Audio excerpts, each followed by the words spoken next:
In the shadowed halls of St. Mary's Grange, a priceless family heirloom, the portrait of the Pale Lady, vanishes days before a grand reunion, plunging the Pennington family into chaos. Suspicion falls on the loyal staff as Miss Jane Marple, with her sharp eyes and quiet wisdom, uncovers clues. A trail of tallow candle drippings, a scratched locket, a hidden canvas set point to a secret buried in the family's scandalous past. Was it theft, or something deeper, a desperate act? To protect a shameful truth, unravel the mystery as Marple weaves together lies, loyalty, and a long-forgotten sin in this gripping tale of deception. Chapter 1. The gathering storm. The late October sun hung low over St. Mary's Grange, casting long shadows across its weathered stone facade, where ivy clung like whispered secrets from centuries past. The Pennington family estate, nestled in the rolling hills of Dorset, was a monument to tradition, its gabled roofs and mullioned windows unchanged since the reign of George III. Within its walls, preparations for the grand Pennington family reunion were in full swing, an event orchestrated by Sir Henry Pennington, the 70-year-old patriarch, whose pride in his lineage was matched only by his stubborn adherence to custom. Miss Jane Marple, a distant cousin through a long-forgotten marriage, had been invited to the reunion at Sir Henry's behest. She arrived by the afternoon train, her modest suitcase in hand, her keen eyes scanning the station platform as she stepped into the crisp autumn air. A chauffeured car awaited her, driven by a taciturn young man named Tom, the underfootman, whose calloused hands betrayed his recent promotion from stable boy. As they wound through lanes bordered by hedgerows, Miss Marple noted the Grange's imposing silhouette against the fading sky, its chimneys exhaling faint curls of smoke. "A fine house," she remarked, her voice soft but probing. Tom nodded, curtly, offering no reply. The great hall of St. Mary's Grange buzzed with activity upon her arrival.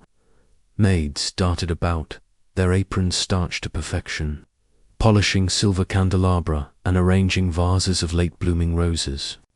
The butler, Mr. Grayson, a man of 50 with a face carved by years of discretion, directed operations with a quiet authority, though Miss Marple observed a faint crease in his brow, a sign of strain beneath his polished exterior. Mrs. Hale, the housekeeper, bustled past with a ledger, her keys jangling at her waist, while Lily, the young parlour-maid, hovered nervously near the staircase, her cheeks flushed as she adjusted a crooked picture frame.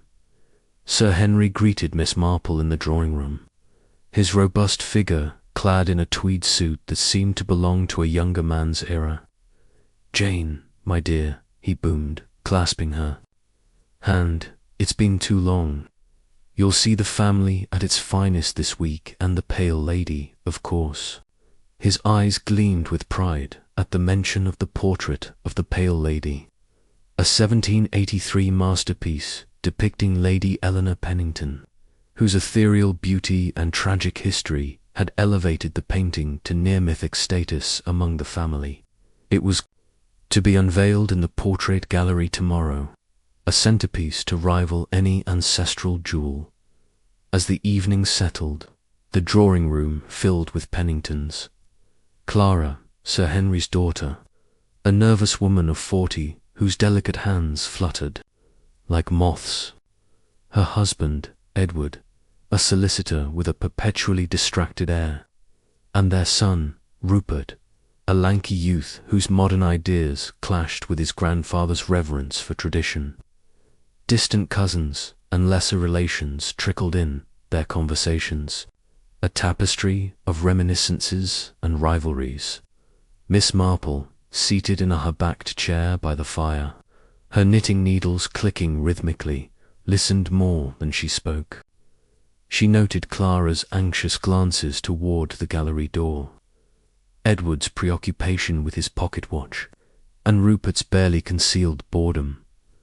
Dinner was a formal affair, served in the oak-panelled dining room beneath a chandelier that cast flickering light across the table. Sir Henry, at the head, regaled the guests with tales of the pale lady, her rumoured love affair, her untimely death, and the portrait's journey through generations. "Tomorrow," he declared, raising a glass, "we honour her memory with a proper unveiling. The Grange has not seen such a gathering in decades." The room murmured approval, though Miss Marple caught a fleeting look of unease pass between Grayson and Lily, who served the soup with trembling hands. After dinner, the family adjourned to the drawing-room, where Sir Henry led a procession to the portrait gallery for a preview of the unveiling setup. The gallery, a long shadowed room lined with stone-faced ancestors, felt chill despite the fire crackling in its hearth. A velvet curtain concealed the frame of the portrait of the pale lady, its presence looming like a silent guest. Sir Henry, with a flourish, drew back the curtain. The room fell silent, then erupted in gasps. The frame was empty, its gilded edges mocking the absence of the cherished canvas.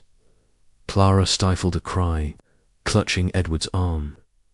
Rupert swore under his breath, while Sir Henry's face turned a dangerous shade of crimson. "What is the meaning of this?" he thundered, turning to Grayson, who stood rigid, his face pale. The staff, summoned to the gallery, formed a wary line. Grayson, Mrs. Hale, Lily, and Tom, each proclaiming ignorance with varying degrees of conviction. Miss Marple, standing quietly at the room's edge, observed the scene, her eyes lingering on Grayson's clenched fists and Lily's downcast gaze. "A calamity," Sir Henry muttered, "and on the eve of our reunion." As the family dispersed in disarray, Miss Marple remained, her knitting abandoned on her lap. She approached the empty frame, her sharp eyes noting the faintest smudge. On the floor candle drippings, not from the gallery's fine beeswax, but something coarser. Nearby, glinting in the firelight, lay a silver locket, its surface marred by fresh scratches. "Most curious," she murmured, her mind already weaving threads of suspicion. The storm had broken, and Miss Marple sensed that the secrets of St. Mary's Grange were only beginning to unfold. Chapter 2. The empty framed portrait gallery of St. Mary's Grange, bathed in the dim glow of wall sconces, seemed to hold its breath as the shock of the empty frames settled over the assembled Penningtons. The heavy silence was broken only by the crackle of the fire in the hearth and the faint creak of floorboards under Sir Henry Pennington's restless pacing. His face, flushed with a mixture of fury and disbelief, bore the weight of a man whose pride had been struck a mortal blow. The absence of the portrait of the pale lady, the cherished depiction of Lady Eleanor Pennington, was not merely a theft, but an affront to the family's legacy, a wound to the very heart of the Grange. Miss Jane Marple stood quietly at the edge of the room, her small figure almost lost in the shadows cast by the towering portraits of Pennington ancestors. Her knitting lay forgotten in her hands. The needle stilled as her sharp eyes darted from face to face, cataloguing the reactions of family and staff alike. Sir Henry's voice, booming with indignation, filled the gallery. "This is an outrage," he thundered, his fist striking the air as he rounded on Mr. Grayson, the butler, whose rigid posture betrayed a man struggling to maintain his composure. "Grayson, you oversee this house. How could such a thing happen under your watch?" Grayson, a man of 50 with silver at his temples and a demeanour polished by decades of service, bowed his head slightly, though his eyes remained fixed on a point beyond Sir Henry's shoulder. "I assure you, sir," he said, his voice steady, but strained, "I have no knowledge of how this occurred." The gallery was locked, as always, and I personally checked the premises last night. His words were measured, but Miss Marple noted the slight tightening of his jaw, a flicker of unease that might have gone unnoticed by a less observant eye.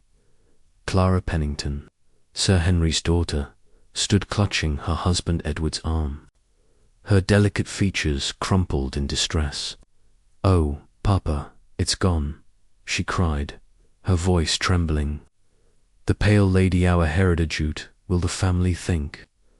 Edward, a solicitor whose perpetually distracted air suggested a mind occupied by ledgers rather than family law, patted her hand absently. Now, Clara," he murmured, "no need to upset yourself. It's likely a prank. Some cousin with a poor sense of humor, perhaps."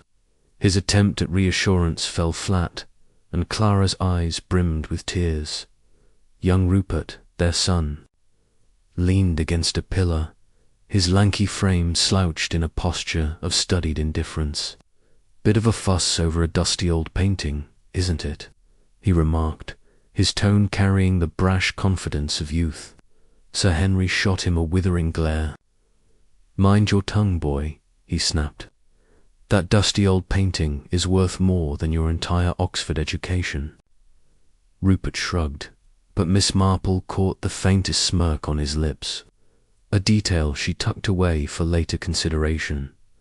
The household staff, summoned hastily by Grayson, stood in a tense line near the gallery's entrance. Mrs. Hale, the housekeeper, her keys jangling at her waist like a talisman of authority, maintained a stern expression, though her eyes darted nervously toward Lily, the parlour-maid. Lily, barely 20, with a round face and wide, anxious eyes, twisted her apron in her hands, her cheeks flushed as if she might burst into tears at any moment. Tom, the underfootman, stood at the end of the line, his broad shoulders squared, but his gaze fixed on the floor, as if willing himself invisible. Miss Marple's needles remained still, but her mind was anything but idle, weaving together the subtle threads of fear, guilt, and secrecy that hung in the air. Sir Henry, his temper barely contained, turned to the staff. "One of you knows something," he declared, his voice low and dangerous. "I demand the truth. Speak now, or I'll have the lot of you questioned by the police." The threat hung heavy, but no one spoke. Grayson's lips parted as if to protest, then closed again, his face a mask of professional restraint. Mrs. Hale's mouth tightened, and Lily's hands trembled more visibly, while Tom shifted his weight, his boots scuffing softly against the polished floor. It was Clara who broke the silence, her voice quavering. "Papa, we must call the authorities at once. This is no trifling matter." Sir Henry nodded grimly. "Quite right. Grayson, fetch the telephone. I want Inspector Crane here within the hour." Grayson bowed and retreated, his footsteps echoing in the cavernous hole. Miss Marple, still seated in her corner, observed the exchange with quiet interest, her mind already turning over the peculiarities of the scene. Inspector Crane arrived promptly, a stout man with a bristling moustache and a nonsense air that suggested he had little patience for the eccentricities of country estates. He strode into the gallery, his notebook in hand, and surveyed the empty frame with a frown. "A fine mess, Sir Henry," he said, his voice gruff but not unkind. "When was the portrait last seen?" Sir Henry recounted the previous evening's preparations, when the curtain had been checked and the frame appeared undisturbed. "It was all in order," he insisted. "I saw it myself." Crane knelt to examine the floor, his eyes narrowing, as he spotted a scattering of candle drippings near the frame, their waxy residue stark against the polished oak. "Curious," he muttered, scraping a sample with a penknife. These aren't from your fancy candelabra. Tallow, I'd wager cheap stuff. He rose, brushing his hands, and his gaze fell on a glinting object, half hidden beneath a chair. A silver locket, its surface marred by fresh scratches. He held it up, turning it in the firelight. And this? Anyone recognize it? Sir Henry's brow furrowed. That's an heirloom, he said slowly. It belonged to Lady Eleanor herself, kept in a locked cabinet in my study. Only Grayson. And I have keys. Grayson, returning from his errand, stiffened at the mention of his name. I've not touched it, sir, he said quickly. The cabinet was secure when I last checked. Miss Marple, her eyes bright with interest, noted the butler's haste to defend himself. A detail that did not escape her. Crane pocketed the locket and turned to the staff. Right then, let's have your stories. Where were you all last night? Mrs. Hale spoke first, her voice crisp. I was in my room, balancing the household accounts. I retired at 10. Lily, her voice barely above a whisper, claimed to have been polishing silver in the pantry until late. I didn't see nothing, sir, she stammered, her eyes darting to Grayson. Tom, scratching the back of his neck, said he'd been cleaning. Boots in the scullery, didn't come near the gallery, he muttered. Grayson himself stated he'd made his rounds at 11, locking the gallery as usual. All was as it should be, he said, though Miss Marple detected a faint tremor in his voice. Crane scribbled in his notebook, his expression skeptical. Thieves, most likely, he concluded, slipped in through a window, took the painting, and dropped the locket in their haste. We'll search the grounds and check for signs of forced entry. He turned to Sir Henry. I'll need a list of everyone in the house, family and staff, and access to that cabinet. Sir Henry nodded, still glowering, while Clara dabbed at her eyes with a handkerchief. Miss Marple, who had remained silent throughout the inspector's questioning, spoke at last, her voice soft but clear. Might I suggest, Inspector, that we consider the possibility of someone within the household? The room turned to her, some with surprise, others with indignation. Crane raised an eyebrow. You think one of this lot pinched it, Miss Marple? She smiled gently, her eyes twinkling. I think, Inspector, that things are not always as they seem. The candle drippings, for instance tallow, is used by the staff, not the family.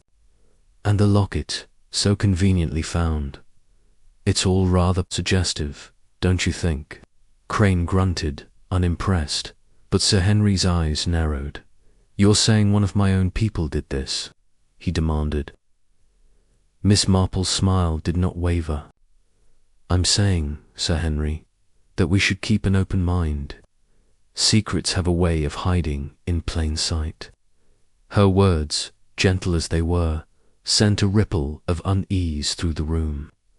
Clara's hand tightened on Edward's arm, Rupert's smirk faded, and the staff exchanged furtive glances. As Crane began his inspection of the gallery windows, Miss Marple approached the empty frame, her fingers brushing the gilded edge.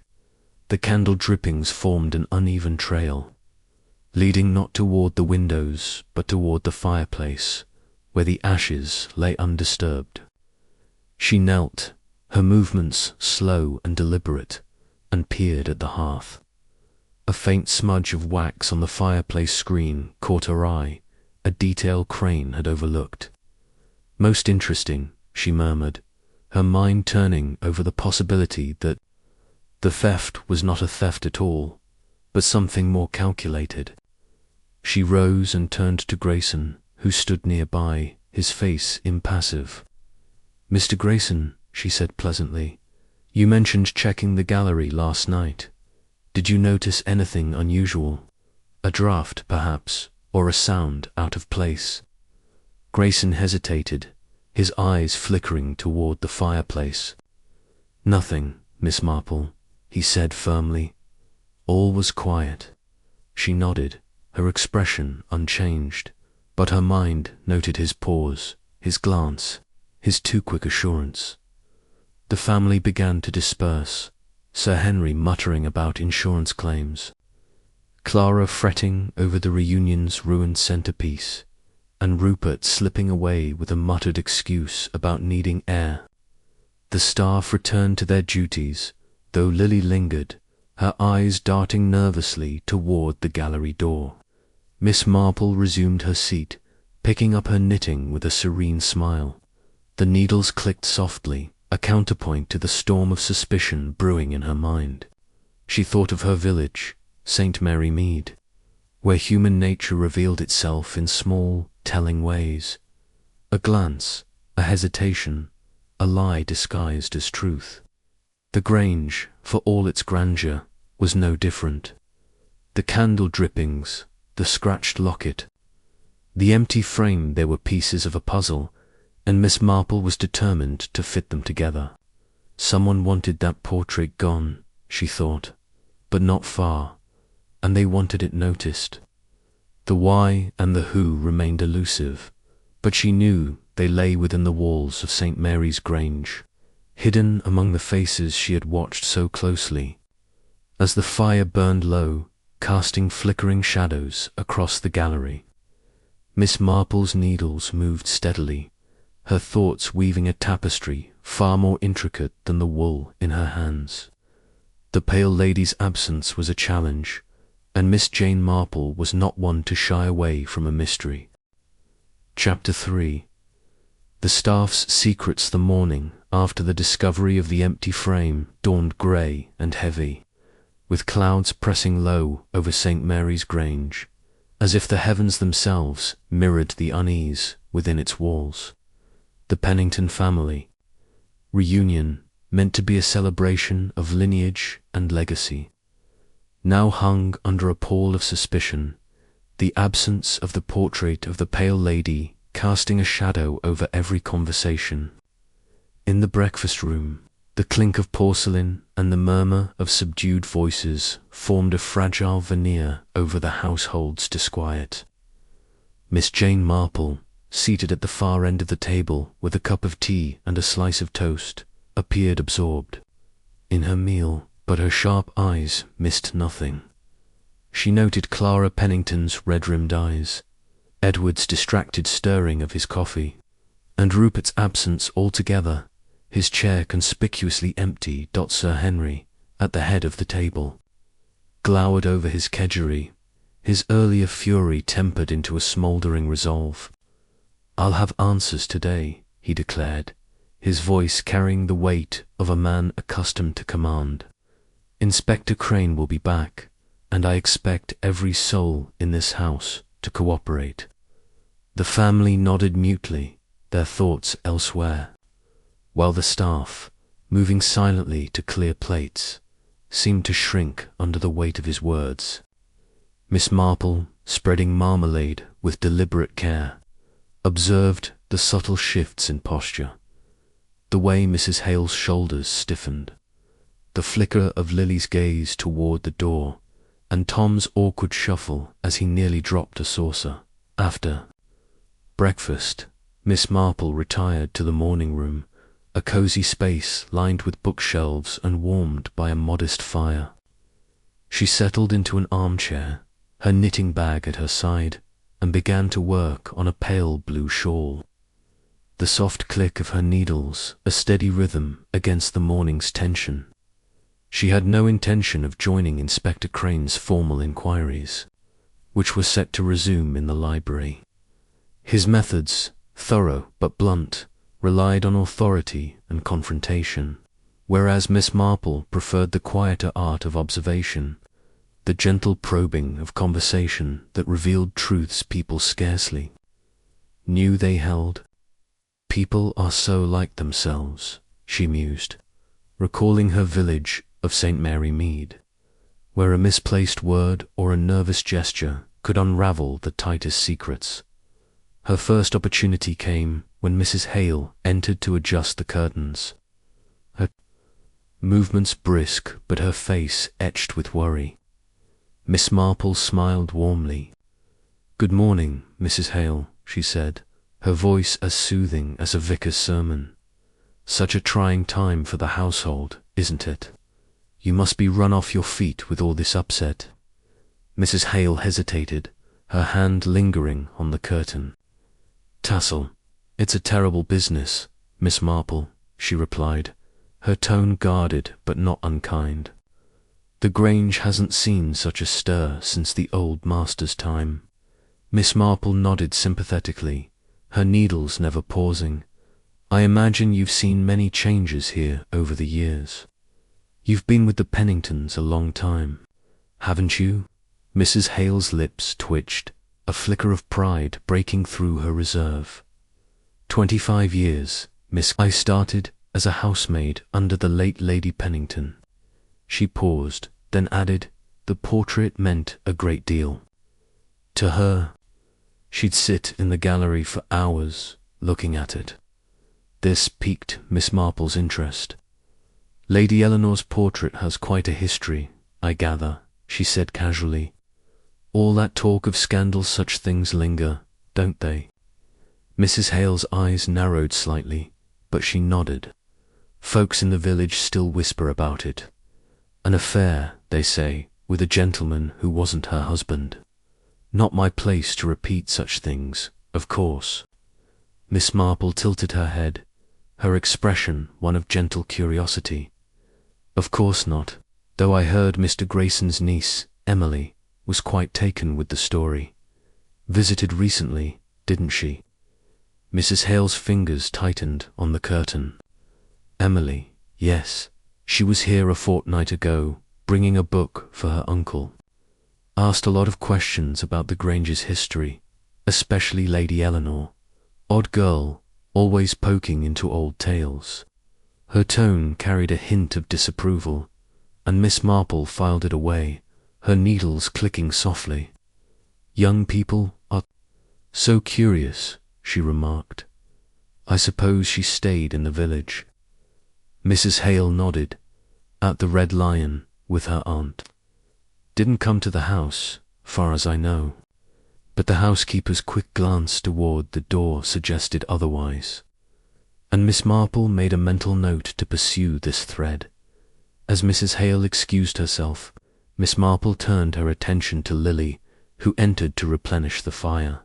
The young parlour-maid moved with the skittishness of a startled deer, her eyes darting to Miss Marple before fixing on the coals she was arranging. "Lily, dear," Miss Marple said gently, "you must be quite shaken by all this. Such a shock. Finding the portrait gone." Lily's hands trembled as she set down the coal scuttle, her apron smudged with ash. "I don't know nothing about it, miss," she said, her voice barely audible. "I was in the pantry last night, polishing silver." Miss Marple's smile was reassuring. "Of course, dear. A tedious task, I'm sure, keeping all that silver bright. Were you there alone?" Lily hesitated, her cheeks flushing. "Yes, miss. Well, mostly. Tom came by once to fetch a tray." Her words tumbled out too quickly, and Miss Marple's eyes twinkled. "Tom seems a helpful lad," she said. "I suppose you see a good deal of him, working together." Lily's blush deepened, and she busied herself with the fire, muttering, "He's all right, I suppose." Miss Marple did not press further, but the girl's discomfort was telling. A knot in the tapestry of secrets she was weaving. Later, in the garden, Miss Marple encountered Tom, who was raking leaves with a vigor that suggested he was working off some inner turmoil. The air was crisp, the scent of damp earth mingling with the faint smoke from a distant bonfire. "Good morning, Tom," she called, her shawl drawn tightly against the chill. "You've a fine day for outdoor work, though I imagine the indoors are rather unsettled just now." Tom paused, leaning on his rake, his broad face guarded but not hostile. miss," he said. "It's a right mess, with the painting gone and all. Sir Henry's fit to burst." Miss Marple nodded, her expression one of shared concern. "It's dreadful, isn't it? I suppose you were busy last night with all the preparations for the reunion." Tom shrugged, his eyes on the leaves at his feet, was in the scullery, cleaning boots. Didn't see nothing of the gallery. His tone was flat, but Miss Marple caught the slight shift in his stance, a wariness that hinted at more. "You must know the house well, though," she said lightly. "All its nooks and crannies. Young people notice things, don't they?" Tom's gaze flickered up, then away. "Not much to notice, miss, just doing my work." She smiled, undeterred. "I heard you're friendly with Lily. She's a sweet girl, isn't she? Though I imagine she's worried, with all this talk of theft." Tom's jaw tightened, and he gripped the rake harder. "Lily's got nothing to do with it," he said, a touch too sharply. "She's just nervous, is all. Doesn't like trouble." Miss Marple nodded, as if satisfied, but her mind was racing. Tom's defensiveness, Lily's trembling hands, Mrs. Hale's guarded comments, they were pieces of a puzzle, each revealing a fragment of the truth. Returning to the house, Miss Marple sought out Mr. Grayson, finding him in the butler's pantry, polishing a set of crystal decanters with meticulous care. The room was a study in order, its shelves lined with gleaming glassware and neatly labelled jars, a testament to Grayson's unyielding standards. "Mr. Grayson," she said, her voice warm, "you must be dreadfully overburdened with all this commotion. A house like this depends so much on its butler." Grayson's hands paused, and he offered a tight smile. "It's my duty, Miss Marple," he said, "though I confess this business with the portrait is unsettling." Miss Marple tilted her head, her eyes bright with interest. "I can imagine. You've been here so long, you must feel the loss almost as keenly as Sir Henry." Grayson nodded, his expression softening slightly. 30 years, Miss. The portrait's always been part of the Grange, like the walls themselves." She seized the opening, her tone conversational. "Your niece, Emily, seems to share your appreciation for the house's history. Mrs. Hale mentioned she was asking about Lady Eleanor." Grayson's hands resumed their polishing, but his movements were less steady now. "Emily's a curious girl," he said, his voice carefully neutral. "She's studying local history at university. Came by a fortnight ago with a book for me old records from the village. She didn't come to the house, though." Miss Marple's smile was disarming. "How thoughtful of her. She must be proud of your connection to the Grange." Grayson's eyes met hers briefly, then dropped. "She's a good girl," he said quietly, "keeps to herself." Miss Marple did not press, but her mind noted the butler's reticence, the way his hands tightened on the cloth. She thanked him and withdrew, her thoughts turning to Emily. The girl's interest in Lady Eleanor, her recent visit, and Grayson's guarded responses suggested a thread worth following. She resolved to visit the village later, to see what the Red Lion's innkeeper might reveal about Emily's stay. As the morning wore on, Miss Marple returned to the portrait gallery, drawn by the need to examine the scene in daylight. The room was quieter now, the family scattered and Crane's men still combing the grounds for signs of intrusion. She stood before the empty frame, its gilded edges catching the weak sunlight that filtered through the tall windows. The candle drippings, still visible on the floor, formed a faint trail toward the fireplace, a detail that tugged at her memory. She knelt, her knees protesting slightly, and studied the hearth. The fireplace screen, ornate but dusty, bore a faint smudge of wax, as if someone had brushed against it in haste. "Not a thief in the night," she murmured, "but someone who knew this room well." She rose, her eyes scanning the gallery's walls, where the stern faces of Pennington ancestors seemed to watch her. The locket, now in Crane's possession, was another puzzle. Its presence near the frame was too convenient, its scratches too fresh. Someone had placed it there, perhaps to mislead, perhaps in error, and the tallow drippings used by the staff, not the family, pointed to someone within the household, someone with access and opportunity. Miss Marple's thoughts were interrupted by the sound of footsteps. Rupert entered, his hands in his pockets, his expression one of forced nonchalance. "Snooping about, Miss Marple," he said, a hint of mockery in his tone. She smiled, unruffled, merely observing. "Rupert, a place like this has so many stories, doesn't it?" He shrugged, leaning against a pillar. "Suppose so. All this fuss over a painting seems a bit much, though. Grandfather's obsessed with the past." Miss Marple's eyes twinkled. "The past has a way of shaping the present, you know. Were you here last night when the gallery was locked?" Rupert's smirk faltered, but he recovered quickly. "Out for a walk," he said. "Needed some air. This house gets stuffy." She nodded, as if satisfied, but her mind marked his vague reply, his casual dismissal of the portrait's importance. As Rupert sauntered off, Miss Marple resumed her knitting, her needles moving with the same steady rhythm as her thoughts. The staff's secrets were beginning to surface, each conversation revealing a crack in their carefully maintained facades. Grayson's loyalty, Mrs. Hale's disapproval, Lily's nervousness, Tom's defensiveness, they were all threads in a tapestry that was far from complete. And Emily, the absent niece, loomed as a shadow in the background, her interest in Lady Eleanor a clue that could not be ignored.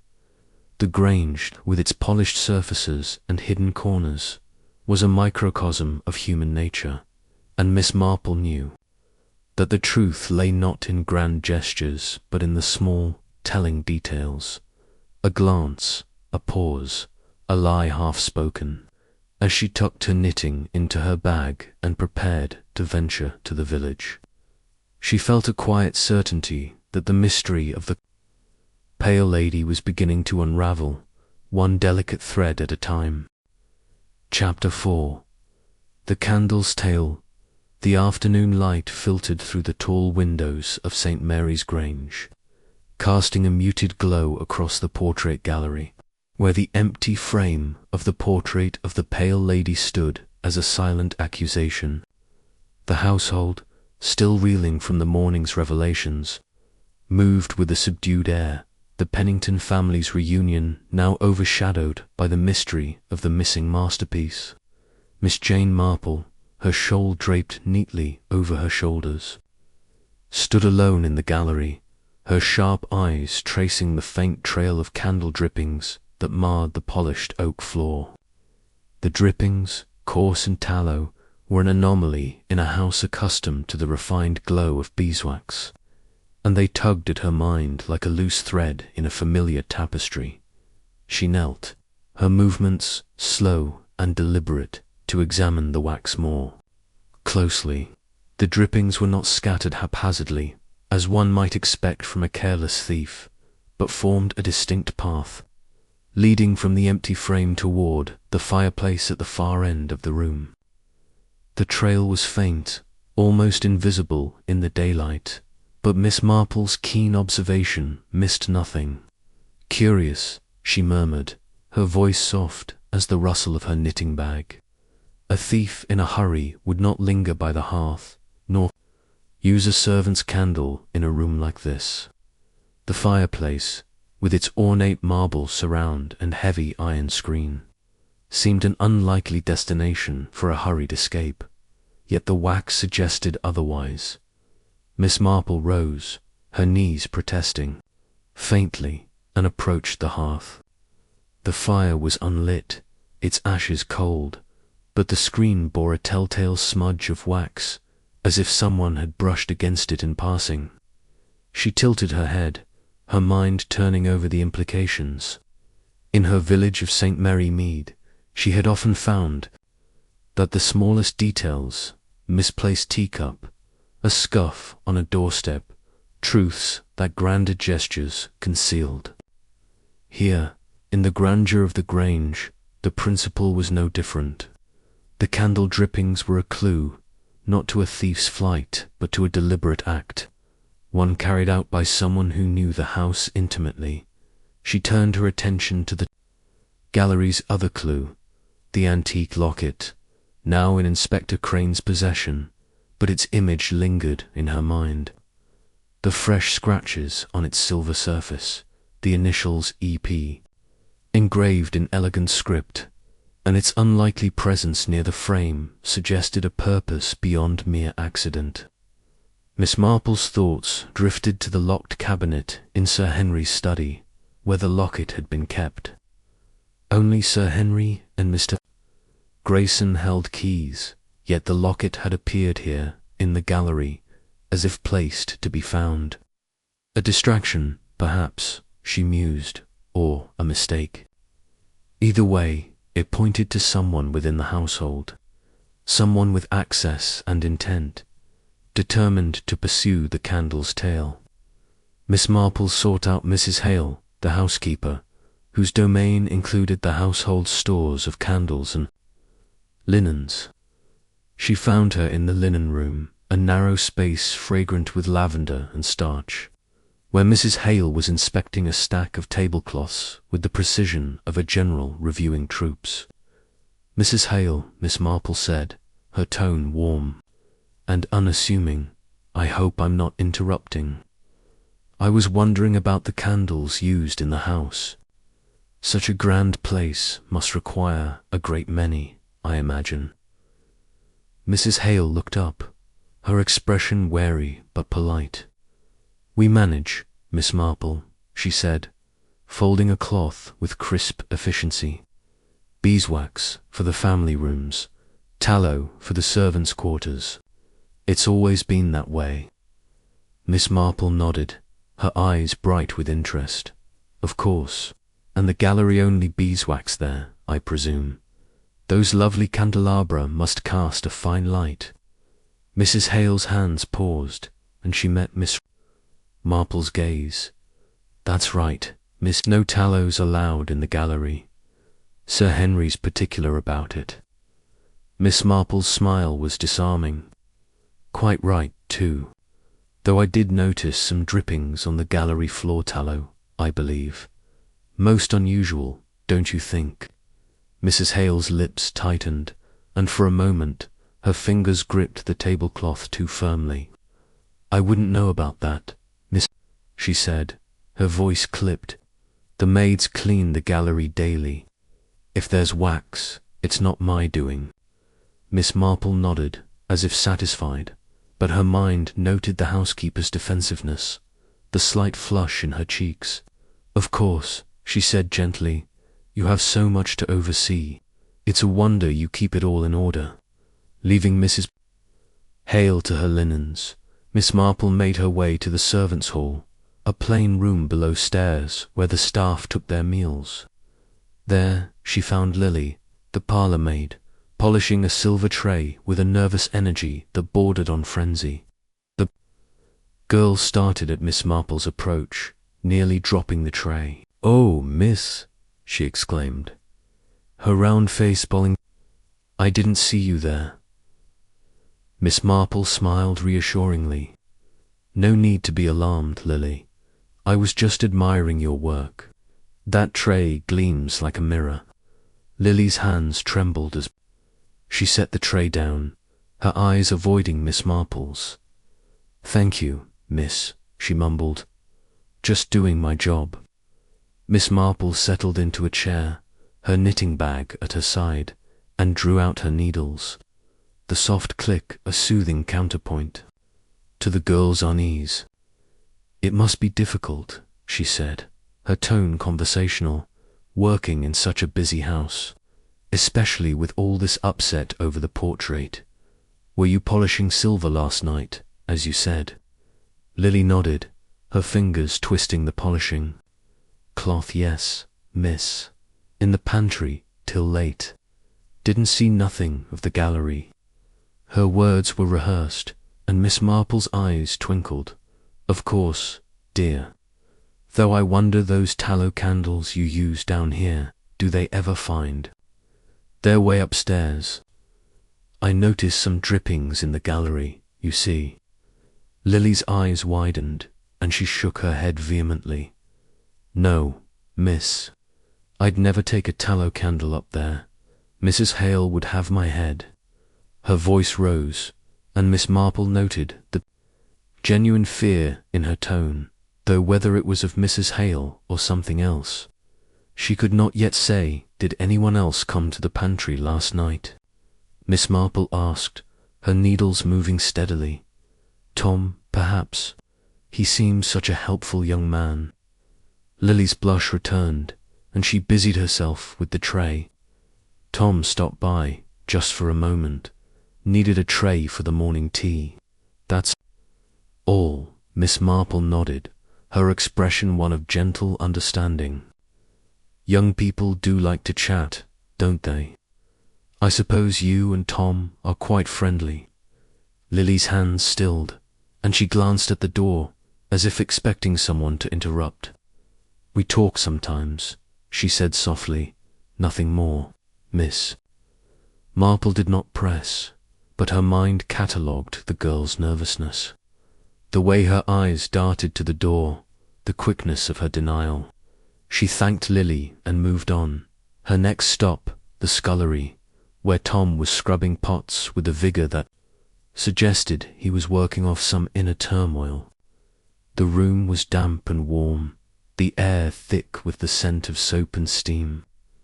Good afternoon, Tom, Miss Marple said, her voice carrying over the clatter of pots. You're hard at work, I see.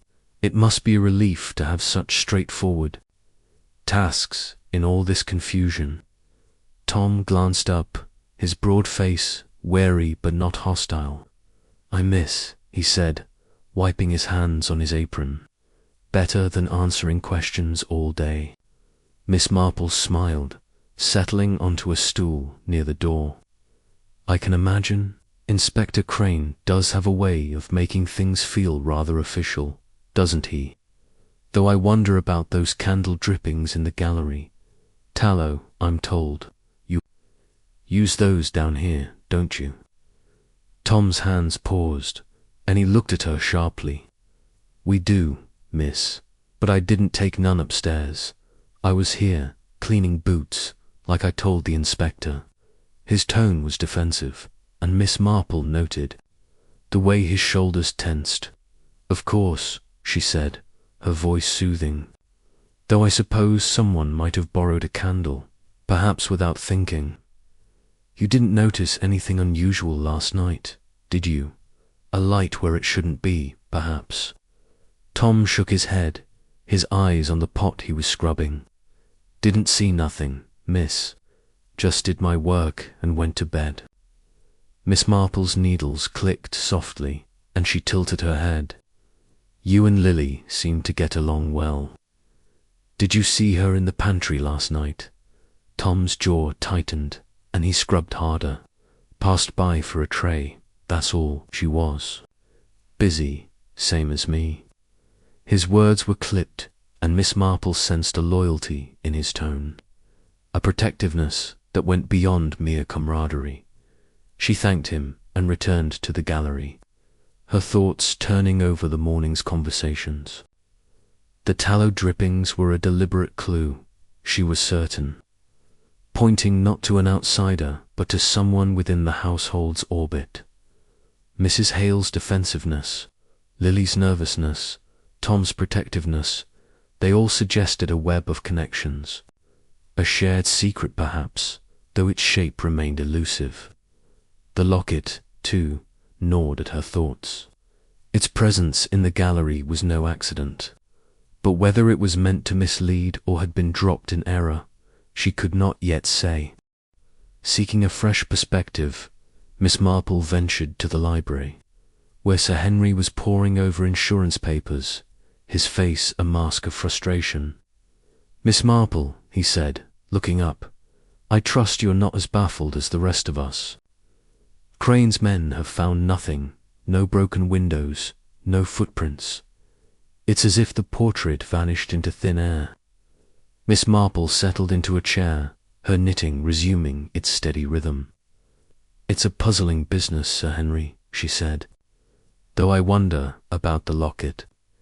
You said it was kept in your study. Could anyone else have accessed it?" Sir Henry frowned, his fingers drumming on the desk. "Only Grayson has a key, and I trust him implicitly. The cabinet was locked when I checked yesterday morning." Miss Marple nodded, her eyes bright. "And the candles in the gallery always beeswax, I presume?" Sir Henry's brow furrowed. "Of course, tallows for the servants. Why do you ask?" Miss Marple's smile was gentle. "Just a thought, Sir Henry. Small things can tell such large stories, don't you find?" Leaving Sir Henry to his papers, Miss Marple returned to the gallery, drawn once more to the fireplace. She examined the screen again, running her fingers along its edge. The wax smudge was faint but unmistakable, and she noticed something new, a tiny scrape on the hearthstone, as if something heavy had been moved. She stepped back, her mind racing. The fireplace was not merely a destination for the candle's trail. It was a focal point, a place where someone had lingered.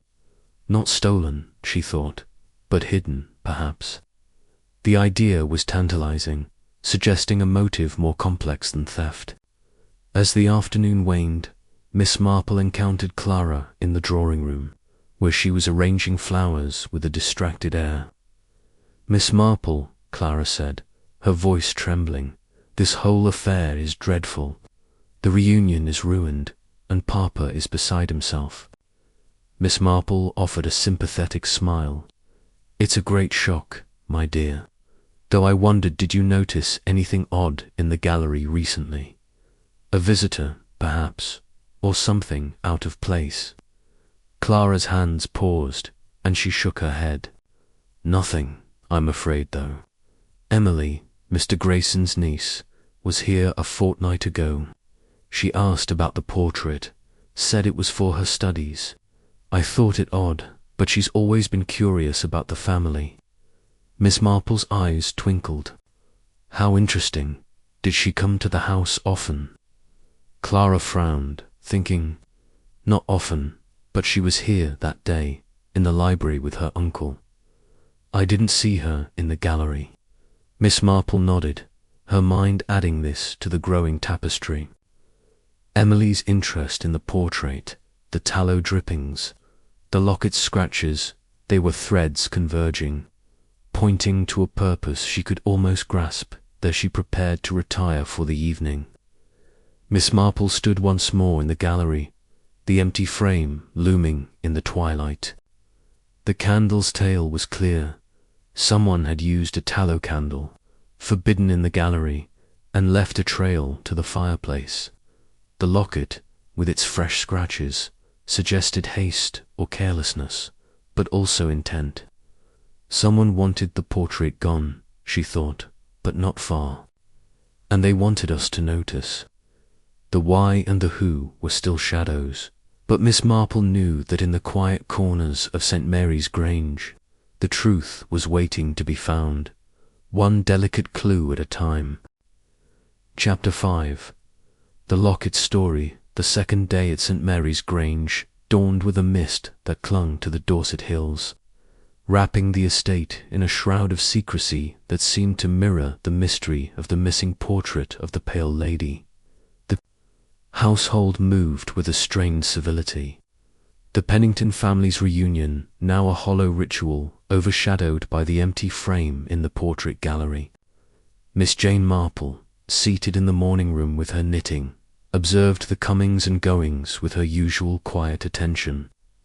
Her needles clicked softly, a steady rhythm that belied the quickness of her thoughts, which were fixed on the two clues that had emerged: the tallow candle drippings leading to the fireplace and the antique locket, its silver surface marred by fresh scratches.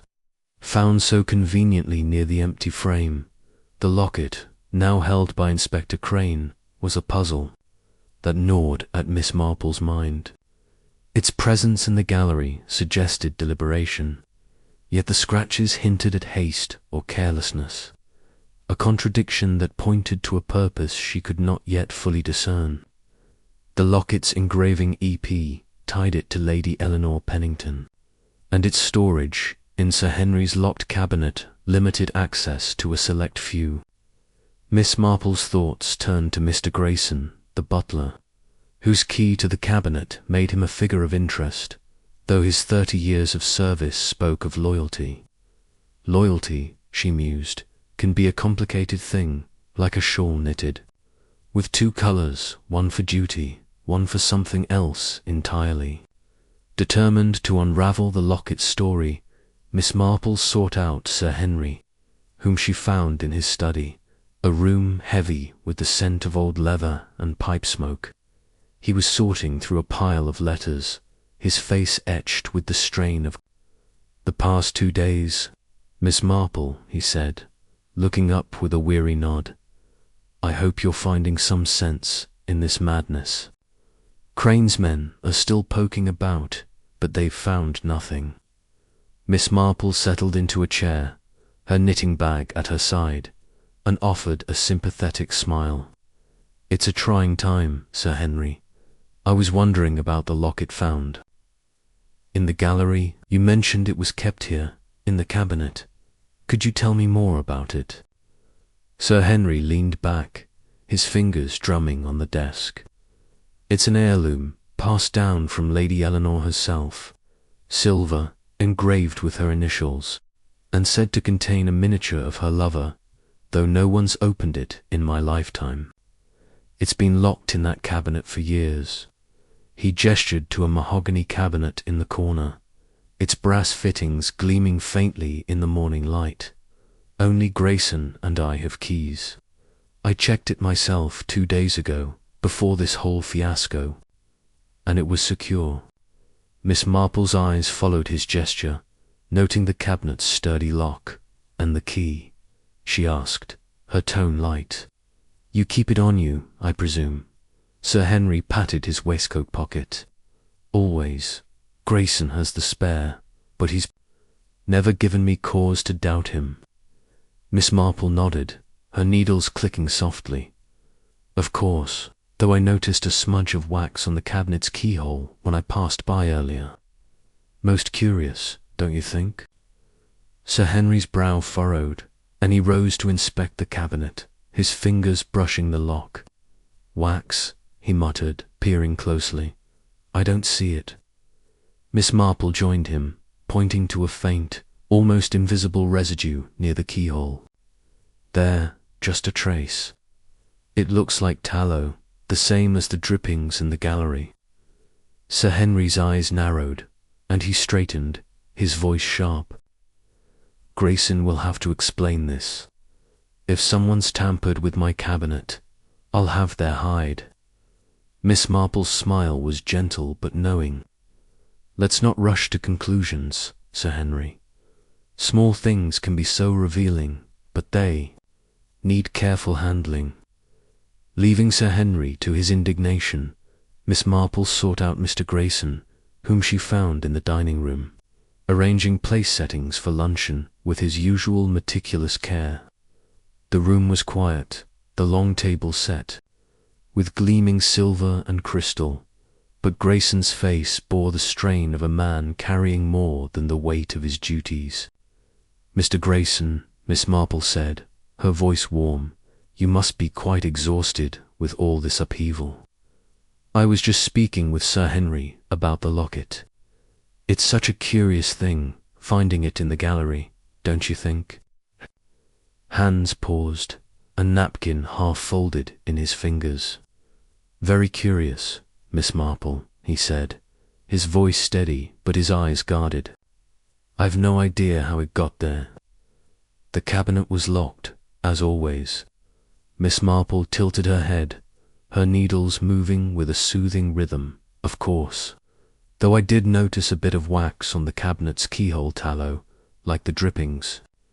In the gallery, you wouldn't have used a tallow candle in the study, would you? Grayson's jaw tightened, and he set the napkin down with deliberate care. No, miss. I use beeswax, as Sir Henry requires. If there's wax, it's not my doing.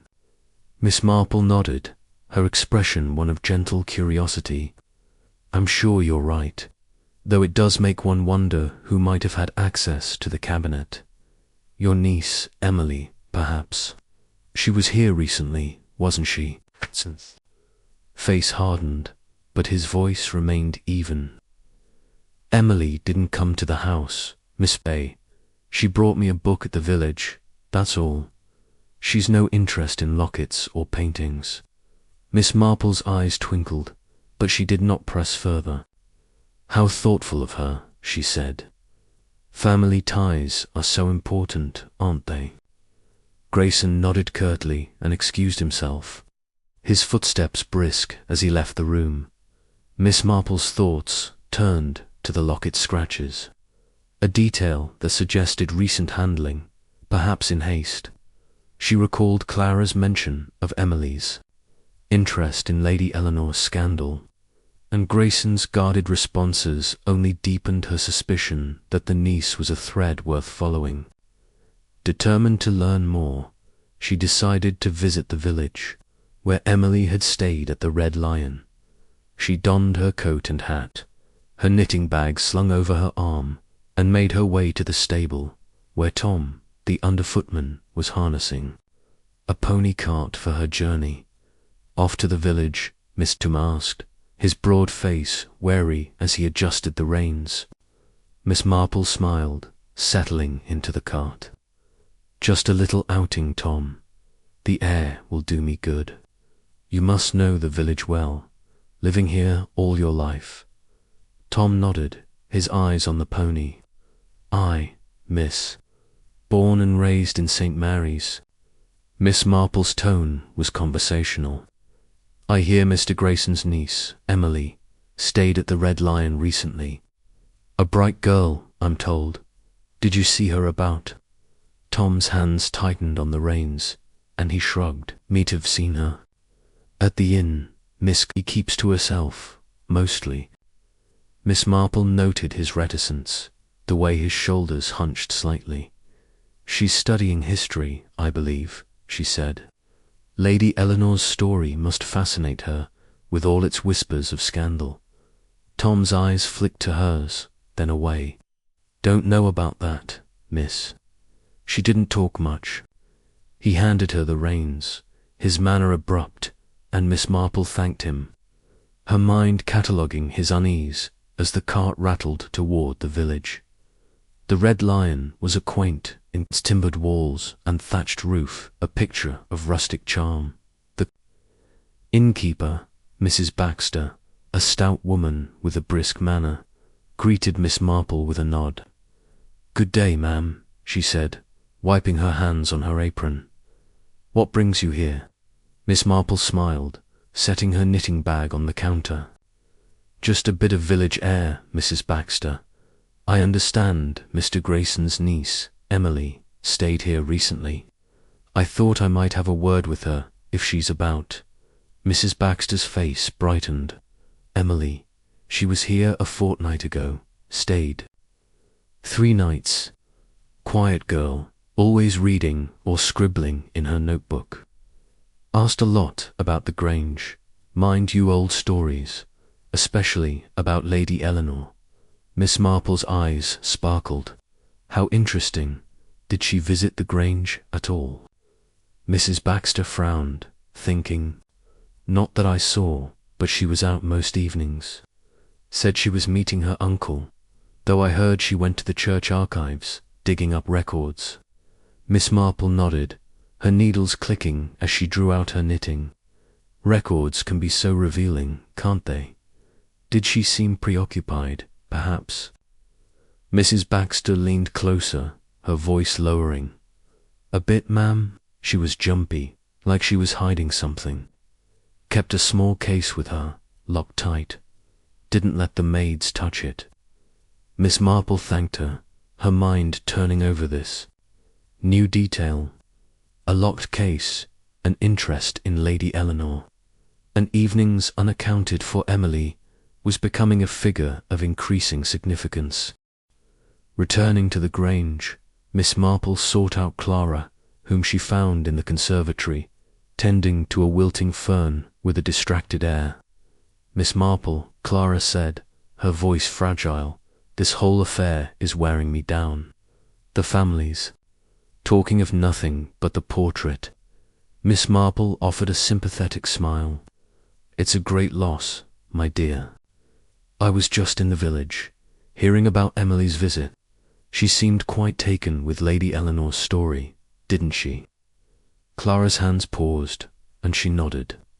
Yes, she asked me about it when she was here.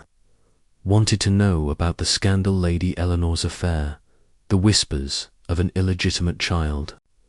I thought it was just academic curiosity, but she was intense. Miss Marple's eyes twinkled. Did she mention anything specific? A locket, perhaps, or the portrait itself? Clara shook her head. No, just the scandal.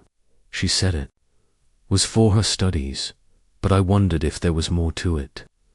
Miss Marple thanked her and returned to the gallery, her thoughts circling the locket. She pictured it in her mind. The silver gleaming, the scratches fresh, the initials EP, a link to the past. The wax on the cabinet's keyhole suggested someone had used a tallow candle to access it, someone familiar with the houses. Routines, Grayson's key, Emily's visit.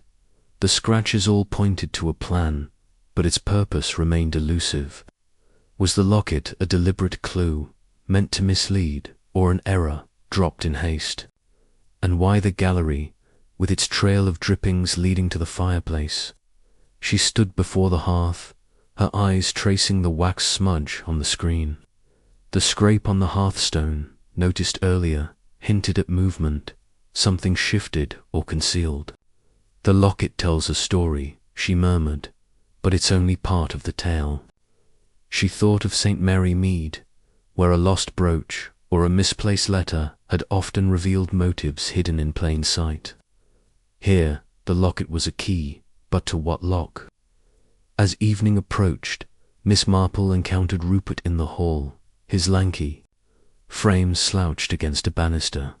Still poking about, Miss Marple, he said, his tone teasing but edged with unease. She smiled, undeterred, merely observing, Rupert. The locket in the gallery do, you know it. He shrugged, his eyes evasive. Grandfather's old junk, never paid it much mind. Miss Marple nodded, her needles clicking. It's curious, though, finding it there, almost as if someone wanted it noticed. Rupert's smirk faded, and he muttered something about needing a drink before slipping away. Miss Marple retired to her room. Her knitting spread across her lap as she reviewed the day's findings. The locket's story was intertwined with the candle's tale, pointing to someone within the household, someone with access to the cabinet, knowledge of the gallery, and a reason to act. Emily's interest in Lady Eleanor, Grayson's guardedness, Lily's nervousness, Tom's protectiveness, they were threads in a tapestry that was beginning to take shape. The locket was no accident, she thought, but neither was it the whole truth. As the mist thickened outside, Miss Marple knew the answers lay close, hidden in the quiet corners of St. Mary's Grange, waiting for her to unravel them. Chapter 6. Emily's visit, the third day at St. Mary's Grange, brought a chill wind that rattled the windows, as if the very elements conspired to deepen the unease that had settled over the estate. the mystery of the portrait of the pale lady's disappearance hung like a fog, clouding the Pennington family's reunion with suspicion and whispered accusations. Miss Jane Marple, seated in the morning room with her knitting, her needles clicking in a rhythm as steady as her thoughts, pondered the threads she had gathered, the tallow candle drippings leading to the fireplace, the scratched locket with its enigmatic presence, and the growing significance of Emily, Mr. Grayson's niece, whose interest in Lady Eleanor Pennington's scandal seemed more than academic. The locket, with its fresh scratches and its tie to the locked cabinet, had pointed Miss Marple toward a purpose within the household, but Emily's role remained a shadow, elusive yet central to the puzzle. Determined to unravel this thread, Miss Marple resolved to visit the village of St. Mary's, where Emily had stayed at the Red Lion during her recent visit. She donned her coat and hat, her knitting bag slung over her arm, and arranged for Tom, the underfootman, to drive her. In the pony cart, the journey through the winding lanes was brisk, the air sharp with the scent of damp leaves and wood smoke. Tom, his broad hands steady on the reins, was quieter than usual, his eyes fixed on the road ahead. Miss Marple, ever observant, noted his silence, a contrast to his usual chatter. "A fine morning for a drive, Tom," she said, her voice warm. "You must know these lanes well, growing up here." Tom nodded, his expression guarded. "I, miss, know em like my own hand." Miss Marple smiled, her needles clicking softly from her bag. "I suppose you saw Emily, Mr. Grayson's niece, when she was here. A bright girl, I hear, always studying the village's history." Tom's hands tightened on the reins, and he shrugged. "Saw her at the inn a few times. Didn't talk much. She was always reading or writing in that notebook of hers." Miss Marple's eyes twinkled. A notebook. How diligent. Did she ever mention the Grange, or Lady Eleanor's portrait? Tom shook his head, his voice curt. "Not to me, Miss," kept to herself. His brevity was telling, and Miss Marple filed it away, sensing a reluctance that spoke of loyalty or fear at the Red Lion. Mrs. Baxter, the innkeeper, greeted Miss Marple with a bustling warmth, her apron dusted with flour from the morning's baking. The inn's tap-room was quiet, its oak beams and polished tables a haven of village life. "Back again, ma'am," Mrs. Baxter said, wiping her hands. "What's on your mind today?" Miss Marple settled at a table, her knitting bag at her side, and smiled. "I was hoping to learn more about Emily's visit, Mrs. Baxter. She stayed here a fortnight ago, I believe. A studious girl, from what I hear." Mrs. Baxter nodded, her eyes bright with the gossip of a small village. "Oh, Emily was here for 3 nights. Quiet as a mouse, but always busy with her books and papers. She asked about the Grange. Mind you wanted to know about old records, especially anything to do with Lady Eleanor Pennington. Said it was for her university work, but she was intense, you might say." Miss Marple's needles began there. Soft rhythm, intense. "How so?" Mrs. Baxter leaned closer, her voice lowering. "Kept to her room most evenings, but I saw her go out late once or twice, toward the church. Said she was looking at the archives there. And she had this little case, locked tight. Wouldn't let the maids near it." Miss Marple's interest sharpened. A locked case. That's curious. Did she meet anyone while she was here? Her uncle, perhaps? Mrs. Baxter frowned, thinking. She met Mr. Grayson at the inn once, brought him a book. But I heard she spent time at the church with old Mr. Perry, the sexton. He's got all the parish records, going back centuries. Miss Marple thanked her, her mind turning over the image of Emily, alone in her room with a locked case, seeking out records of Lady Eleanor's scandal. The church archives were a new thread, one she resolved to follow. Leaving the inn, Miss Marple made her way to the village church, a stone edifice with a squat tower and stained-glass windows that glowed faintly in the mist. Mr. Perry, the sexton, was sweeping the nave, his stooped figure moving with the slow deliberation of age. "Good morning, Mr. Perry," Miss Marple said, her voice gentle as she stepped inside. "I'm staying at the Grange, and I heard you helped a young woman, Emily, with some research recently." Mr. Perry leaned on his broom, his eyes narrowing with recognition. "I, Mr. Grayson's niece, came here 2 weeks back, asking for the parish registers from the 1780s. Wanted anything about Lady Eleanor Pennington." Miss Marple's eyes sparkled. How fascinating did she find what she was looking for? Mr. Perry nodded, his voice gruff. "Found a few entries back. Marriages, that sort of thing."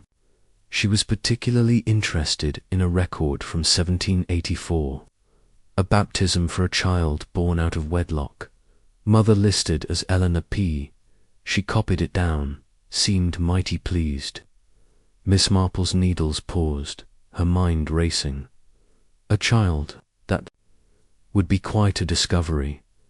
Did she say why it mattered? Mr. Perry shook his head. Didn't say, but she was excited, like she'd found a treasure. Took her notes and left, didn't come back. Miss Marple thanked him and stepped outside, the mist swirling round her as she considered this new piece of the puzzle. Emily's discovery of a baptism record tied to Lady Eleanor suggested a personal stake in the scandal, a motive that went beyond academic curiosity.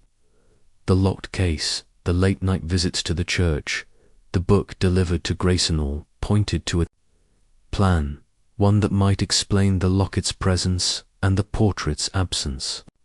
She wanted something hidden, Miss Marple thought, but what and why now? Back at the Grange, Miss Marple sought out Clara Pennington, whom she found in the drawing-room, arranging a vase of chrysanthemums with a distracted air. "Miss Marple," Clara said, her voice strained, "this whole business is unbearable. The family's whispering about theft, and Papa's talking of dismissing the staff." Miss Marple offered a sympathetic smile. "It's a dreadful strain, my dear. I was just in the village, learning about Emily's visit. She seemed very curious about Lady Eleanor's scandal, didn't she?" Clara nodded, her hands trembling slightly. "Yes, she asked me about it when she was here.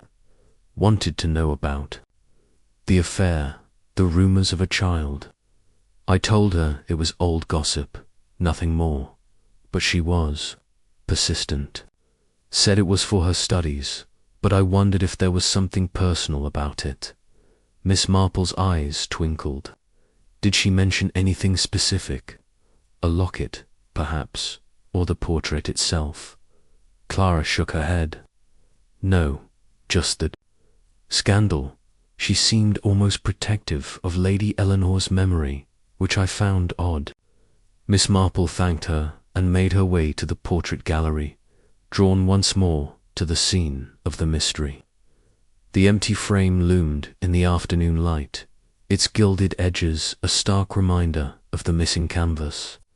She knelt to examine the tallow drippings again, noting their path to the fireplace, where the wax smudge on the screen and the scrape on the hearthstone hinted at a purpose beyond theft. The locket, she thought, was the key to Emily's actions. Its scratches suggested it had been handled recently, perhaps pried open or dropped in haste.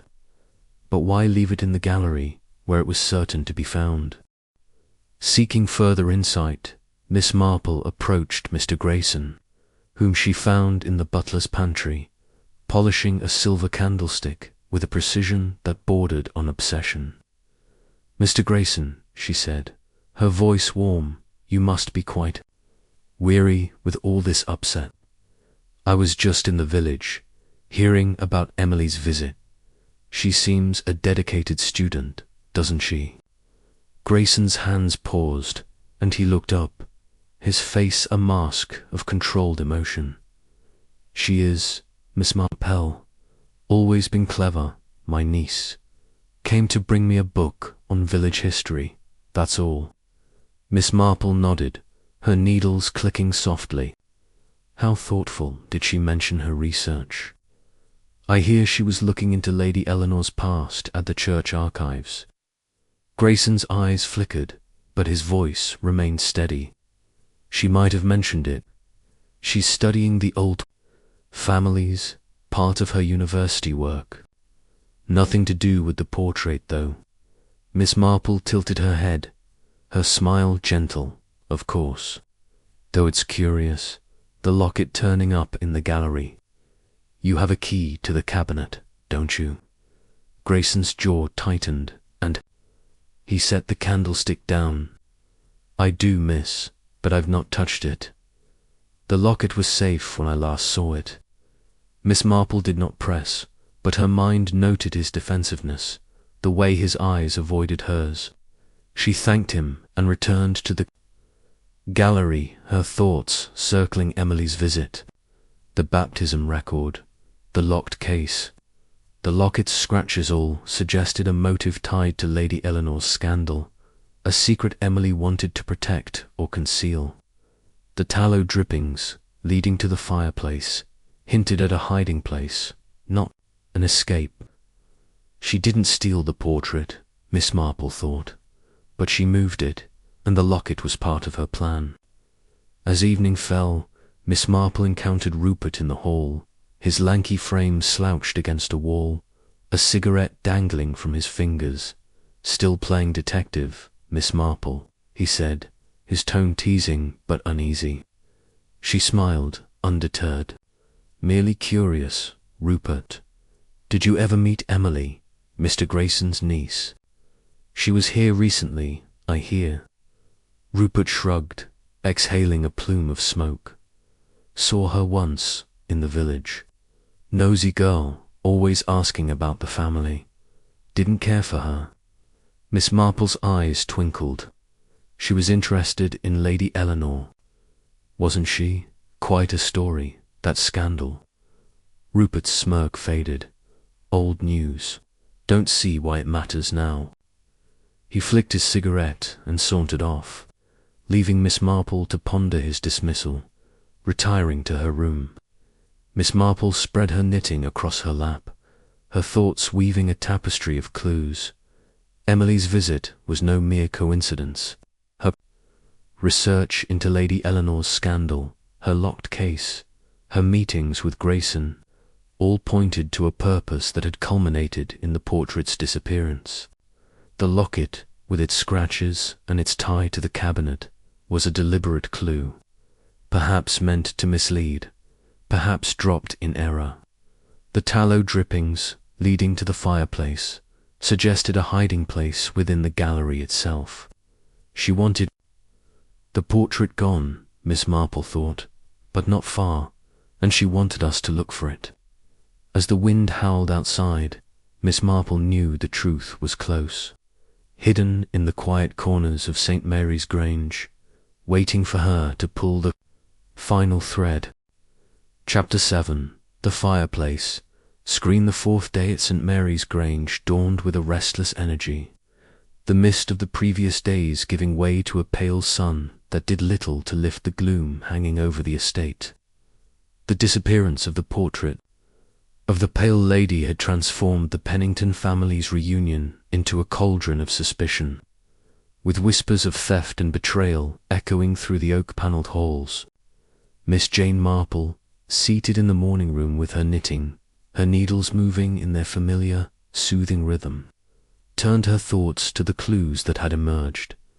The tallow candle drippings trailing to the fireplace, the scratched locket, tied to Lady Eleanor's scandal, and the shadowy figure of Emily, Mr. Grayson's niece, whose research into the family's past seemed to hold the key to the mystery. The locket's presence in the gallery, coupled with Emily's interest in a long-buried baptism record, suggested a motive rooted in shame or secrecy. But the fireplace, with its wax-smudged screen and scraped hearthstone, tugged at Miss Marple's mind as the heart of the puzzle. Determined to follow this thread, Miss Marple returned to the portrait gallery, where the empty frame stood like a sentinel, its gilded edges catching the weak sunlight. The room was quiet, the family occupied with their strained attempts at normalcy, and Inspector Crane's men had moved their search to the outbuildings, leaving the gallery momentarily deserted. Miss Marple knelt by the fireplace, her eyes tracing the faint trail of tallow drippings that led from the empty frame to the hearth. The wax smudge on the ornate iron screen, noticed earlier, was still visible, a subtle mark that spoke of carelessness or haste. The scrape on the hearthstone, a faint gouge in the polished marble, hinted at something heavy being shifted, perhaps concealed. "Not stolen," she murmured, her voice barely audible, but hidden and close by. She ran her fingers along the edge of the fireplace screen, its intricate filigree cold to the touch. The screen was heavy, designed to shield the room from sparks, but it was also wide enough to conceal something behind it. Miss Marple tugged gently, her frail hands surprisingly firm, and the screen shifted with a faint creak, revealing a narrow space between it and the fireplace. There, folded carefully and tucked into the shadows, was a canvas, its edges worn but its surface intact. She drew it out with care, her heart quickening as she recognized the delicate brushstrokes, the ethereal glow of a pale face framed by dark curls. It was the portrait of the pale lady, undamaged but deliberately hidden, its presence a silent rebuke to the assumption of theft. Miss Marple unfolded the canvas, her eyes scanning its details. Lady Eleanor's haunting gaze, the soft folds of her gown, the faint suggestion of melancholy in her expression. "So here you are," she said softly, as if addressing an old friend. She examined the empty frame on the wall, noting its pristine condition, no signs of tampering or force. The portrait had not been cut out or stolen in the night. It had been replaced, she realized, with a replica, a clever ruse that had gone unnoticed until the unveiling. She returned to the frame, peering closely at the canvas still within it. The replica was skillful, its colors and composition mimicking the original. But the brushstrokes lacked the master's finesse, the subtle depth that marked the true painting. "Swapped," she murmured, her mind racing. Not during the reunion, but before. The tallow drippings, the locket, the fireplace screen all pointed to a plan executed days earlier, designed to conceal the original while leaving the replica to be discovered. The question was why, and by whom? Emily's interest in Lady Eleanor's scandal, her visit to the village archives, and her access to Grayson's key to the locket's cabinet loomed large in Miss Marple's thoughts. The fireplace screen, with its hidden treasure, was the final piece of evidence. Confirming that the portrait had never left the gallery, Miss Marple carefully replaced the canvas behind the screen, ensuring it was concealed as she had found it. She straightened, her eyes bright with the clarity of discovery, and made her way to the library, where Inspector Crane was reviewing his notes with a scowl. "Miss Marple," he said, looking up, "I hope you're not here to tell me more. Theories. My men have searched every inch of the grounds, and there's no sign of that painting." Miss Marple smiled, her expression serene. "I wouldn't dream of troubling you with theories, Inspector, though I did notice something in the gallery behind the fireplace screen. You might want to take a look." Crane's eyebrows rose, but he followed her to the gallery, his skepticism palpable. She gestured to the screen, and he pulled it aside, his eyes widening as he saw the folded canvas. "Good Lord," he muttered, drawing it out. "Is this?" Miss Marple nodded. "The original, I believe. Hidden, not stolen. The frame holds a replica, Inspector, placed there days ago, I suspect." Crane examined the canvas, then the frame, his face a mixture of astonishment and irritation. A replica. Why the devil would someone go to such trouble? Miss Marple's eyes twinkled. "That, Inspector, is the heart of the matter. The tallow drippings led me to the fireplace, and the locket, I think, was meant to mislead us. Someone wanted the portrait hidden, but not gone, and they wanted us to notice its absence." Crane grunted, clearly unimpressed by her deductions, but unable to dispute the evidence. "I'll have this analyzed," he said, gesturing to one of his men to take the canvas. "But this doesn't explain who did it, or why." Miss Marple nodded, her needles clicking softly as she resumed her knitting. "Give it time, Inspector. The truth has a way of revealing itself." She left him to his work, her thoughts turning to Emily, the girl's research into the 1784 baptism record. Her locked case and her meetings with Grayson suggested a motive tied to Lady Eleanor's scandalous illegitimate child, a stain on the family's honor that Emily, for reasons of her own, might wish to conceal. The replica, crafted with care, pointed to skill and planning, and Miss Marple wondered if Emily, with her studious nature, had the means to create such a forgery. Seeking further insight, Miss Marple approached Mrs. Hale, whom she found in the housekeeper's room, sorting linens with a brisk efficiency that belied her strained expression. "Mrs. Hale," Miss Marple said, her voice warm, "you must be quite relieved to know the portrait hasn't left the house. I found it behind the fireplace screen. You see." Mrs. Hale's hands froze, and her eyes widened. "Behind the screen, but how did it get there?" Miss Marple tilted her head, her smile gentle. "That's what I'm trying to understand. The tallow drippings led me to it, and I wonder if you've noticed anyone using tallow candles upstairs recently." Mrs. Hale's lips tightened, and she shook her head. "No, miss. Tallow's for the servants' quarters, as I told you. If it's in the gallery, someone's broken the rules." Her tone was sharp, but Miss Marple noted a flicker of unease in her eyes. "Of course," she said, "though I heard Emily was quite interested in the gallery when she visited. Did she ever come upstairs, perhaps to see the portrait?" Mrs. Hale hesitated, then shook her head again. "Not that I saw, miss." She met Mr. Grayson in the library. "That's all." Miss Marple nodded, her needles clicking, but her mind marked the housekeeper's reluctance, a sign that she knew more than she was saying. Next, Miss Marple sought out Lily, the parlour-maid, whom she found in the servants' hall, darning a tablecloth with trembling hands.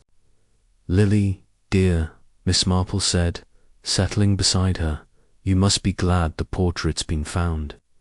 It was behind the fireplace screen, of all places." Lily's needle slipped, and she gasped softly, her round face pulling. "Behind the screen. I didn't know." Miss Marple's smile was reassuring. "Of course not. Though those tallow drippings in the gallery are, you sure you didn't see anyone with a candle upstairs? You were in the pantry that night, weren't you?" Lily nodded, her eyes darting to the door. "Yes, miss, polishing silver. I didn't see nothing." Her voice was barely a whisper, and Miss Marple noted the way her hands twisted the tablecloth. "You and Tom are such good friends," she said gently. "Did he mention anything unusual that night?" Perhaps someone in the gallery. Lily shook her head, her blush deepening. No, miss. Tom was in the scullery, like he said. Miss Marple nodded, her eyes kind but probing. Of course, dear. It's just that small things can mean so much, don't you find? Leaving Lily to her darning, Miss Marple sought out Tom, whom she found in the stable, grooming a horse with a vigour that suggested he was avoiding something. Tom, she said, her voice carrying over the rustle of straw, the portraits. Been found hidden behind the fireplace screen. Quite a surprise, isn't it? Tom's brush paused, and he looked up, his broad face guarded. Hidden, that's queer, Miss Marple smiled. Indeed, the tallow drippings led me to it. You use tallow down here, don't you? Did you ever see anyone take a candle upstairs? Tom shook his head, his eyes on the horse. No. Miss, I was in the scullery that night, cleaning boots. Didn't see nothing. His tone was firm, but Miss Marple noted the slight tremor in his hands. You and Lily are close, aren't you? She said. She must have been upset with all this talk of theft. Tom's jaw tightened. She's got nothing to do with it, Miss. She's just scared of trouble. Miss Marple nodded, her needles clicking, of course. Loyalty is such a fine thing, isn't it? Returning to the house, Miss Marple encountered Clara in the conservatory, where she was pruning roses with a distracted air. Miss Marple, Clara said, her voice fragile. Is it true the portrait's been found? Papa's saying it was hidden all along. Miss Marple nodded, her smile gentle. Yes, my dear, behind the fireplace screen. A replica was in the frame, you see. Clara's eyes widened. A replica, but why? Miss Marple tilted her head. That's what I'm trying to understand. Emily's interest in Lady Eleanor's scandal, did she ever mention anything about hiding the portrait? Clara shook her head, her hands trembling. No, she only asked about the scandal. She seemed protective of Lady Eleanor's memory, almost as if it were personal. Miss Marple's eyes twinkled. How interesting. Did she ever speak of a locket, or anything she might have wanted to keep hidden? Clara frowned, thinking, no, but she was carrying a small case when I saw her in the library. She wouldn't let it out of her sight. Miss Marple thanked her and returned to the gallery, her thoughts circling the fireplace screen. The hidden portrait, the replica, the tallow drippings, the locket all pointed to a plan executed before the reunion. A plan tied to Emily's discovery of the baptism record. She didn't want the portrait stolen, Miss Marple thought, but hidden. To protect something, perhaps Lady Eleanor's shame, perhaps her own. The locket, with its scratches, was either a deliberate misdirection or a mistake, dropped in the act of swapping the paintings. As evening fell, Miss Marple stood in the gallery, the fireplace screen casting long shadows in the fading light. The portrait's discovery had shifted the mystery, revealing not a theft, but a deception, a carefully crafted illusion. Emily's role was clearer now, but the why and the how remained just out of reach. The fireplace screen held the secret. She murmured, but the locket holds the motive. In her village of St. Mary Mead, she had seen how small acts hiding a letter, misplacing a key could conceal great truths. Here, at the Grange, the truth was close, waiting in the shadows, for her to pull the final thread. Chapter 8. The scandal, revealed the 5th day at St. Mary's Grange, unfolded under a sky bruised with clouds, the air heavy with the promise of rain, as if the heavens sensed the mounting tension within the estate's ancient walls. The discovery of the portrait of the pale lady behind the fireplace screen had shifted the mystery from theft to deception, transforming the Pennington family's reunion into a stage for whispered suspicions and uneasy glances.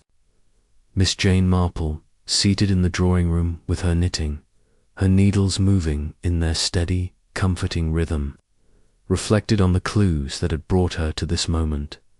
The tallow candle drippings trailing to the hearth, the scratched locket tied to Lady Eleanor's scandal, the hidden original portrait, and the skillful replica that had fooled the household. Emily, Mr. Grayson's niece, loomed ever larger in her thoughts. Her research into a 1784 baptism record and her secretive visit to the Grange, pointing to a motive rooted in the family's buried shame. Miss Marple's mind was a tapestry of threads, each clue a stitch in a pattern that was now taking shape. The locket, with its fresh scratches and its place in Sir Henry's locked cabinet, suggested a deliberate act, perhaps to mislead, or perhaps a mistake born of haste. The tallow drippings, forbidden in the gallery, pointed to someone within the household's orbit, someone familiar with its routines.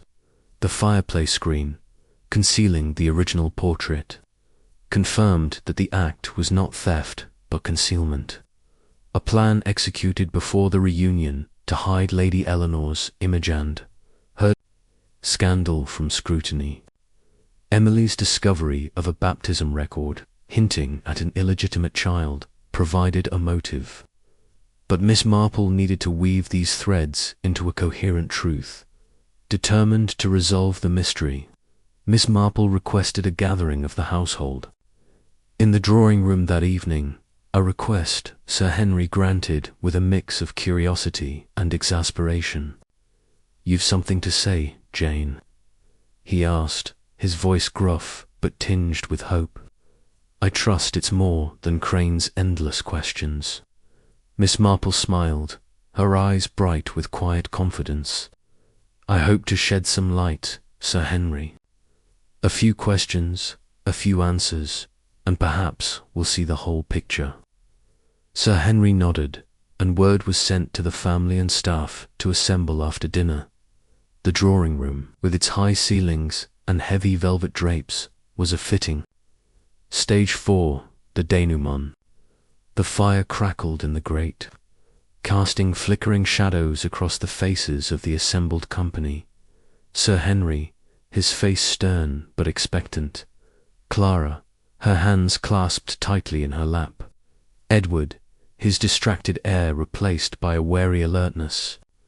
Rupert, slouched in a chair with a cigarette dangling from his fingers.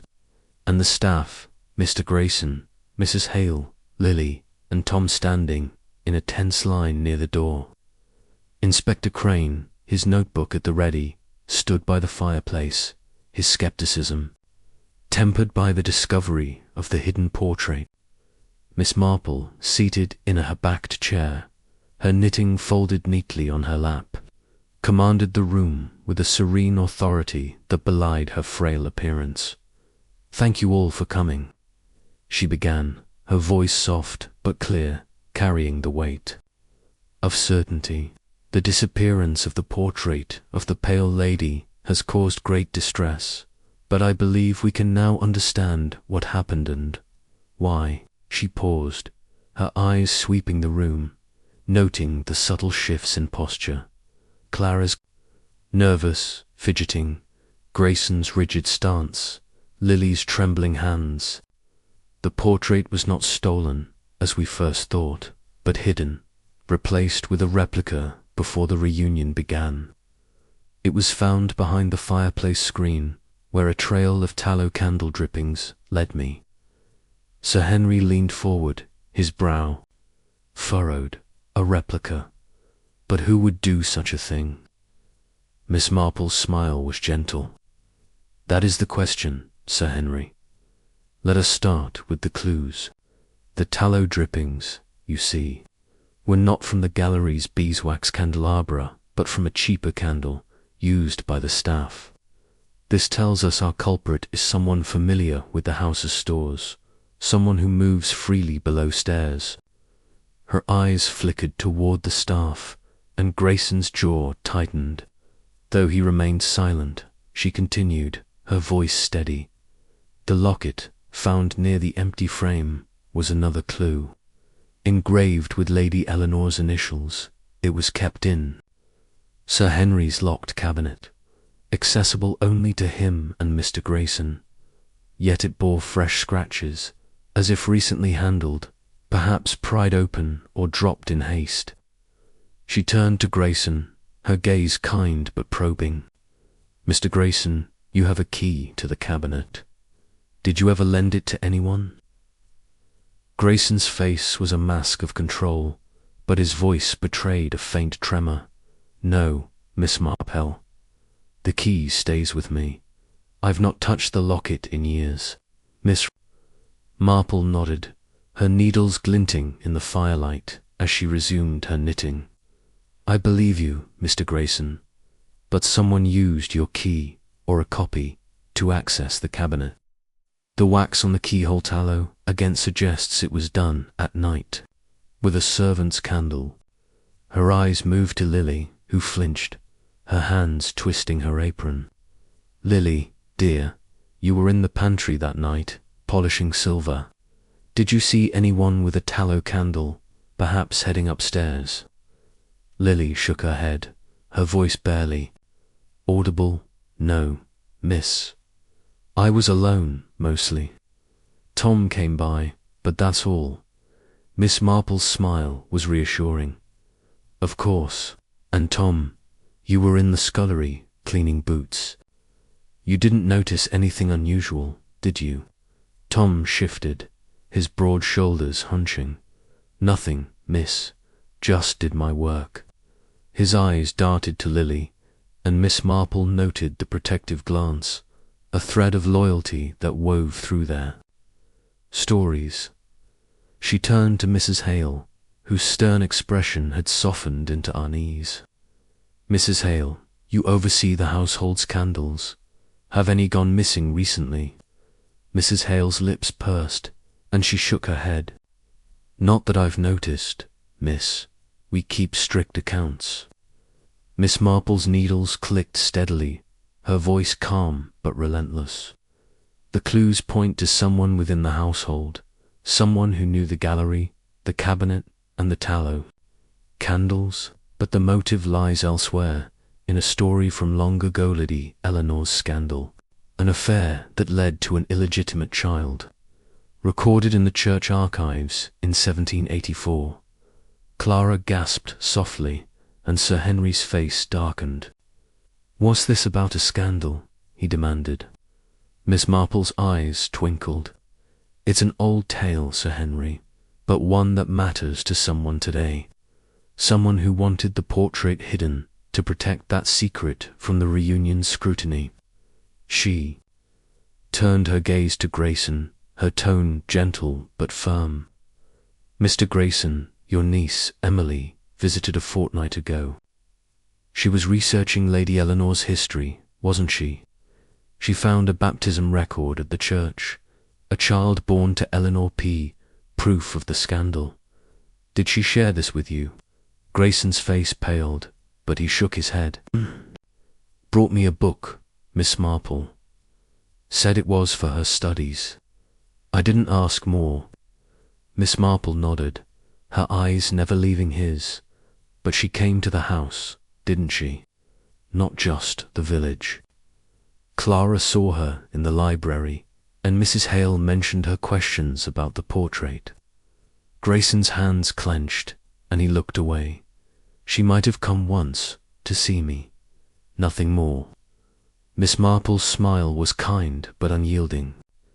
"I think there was more, Mr. Grayson. Emily had a locked case, kept it close during her stay at the Red Lion.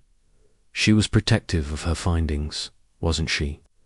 And the locket scratches match a mark I noticed on her wrist when I saw her in the village yesterday." She paused, letting the words settle. "Emily, my dear, would you care to join us?"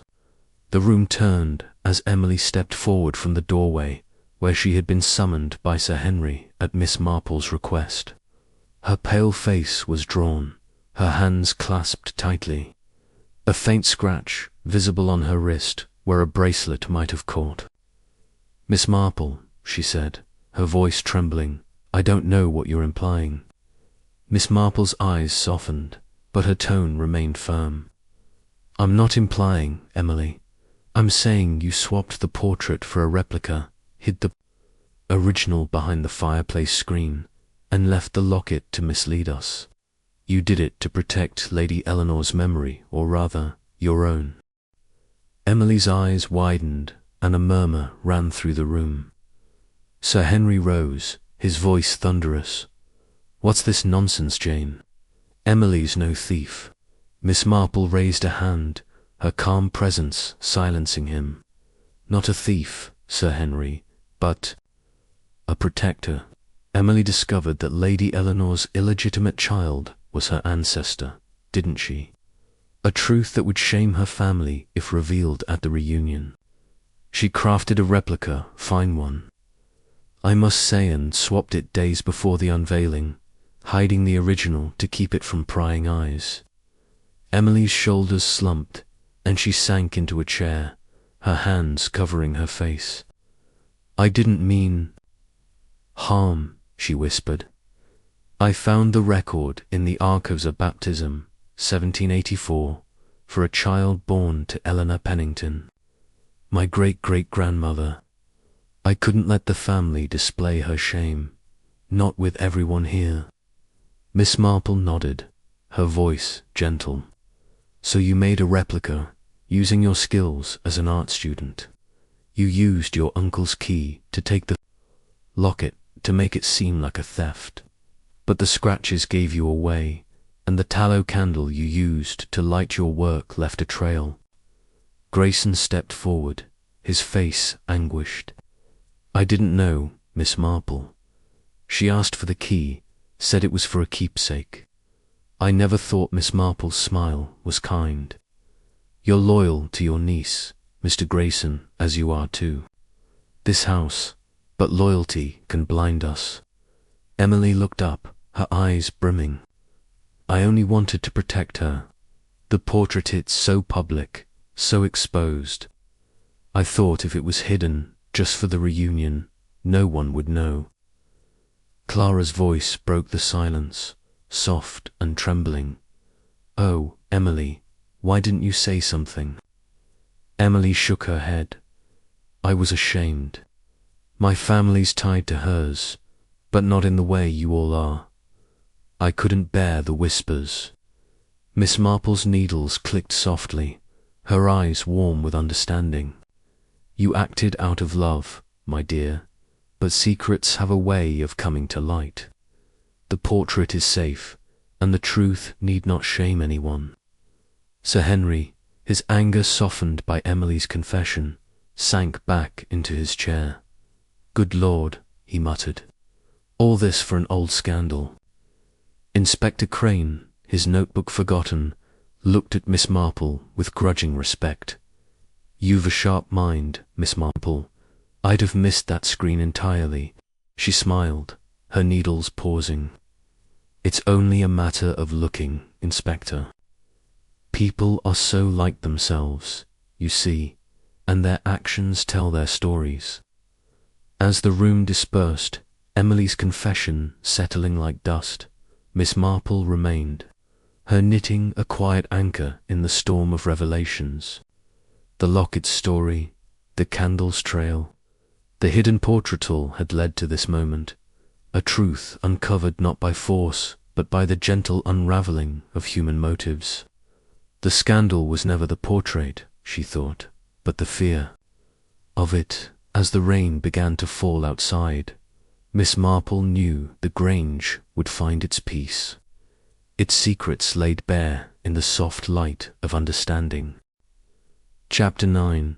The Confession. The drawing room of St. Mary's Grange, bathed in the flickering glow of the fire, seemed to hold its breath as Emily's confession hung in the air.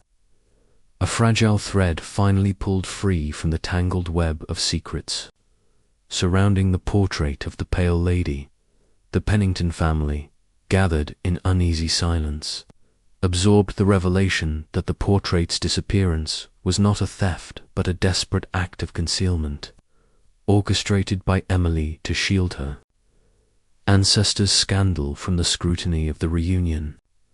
Miss Jane Marple, seated in her high-backed chair, her knitting folded neatly in her lap, observed the room with her characteristic calm, her sharp eyes noting the subtle shifts in expression.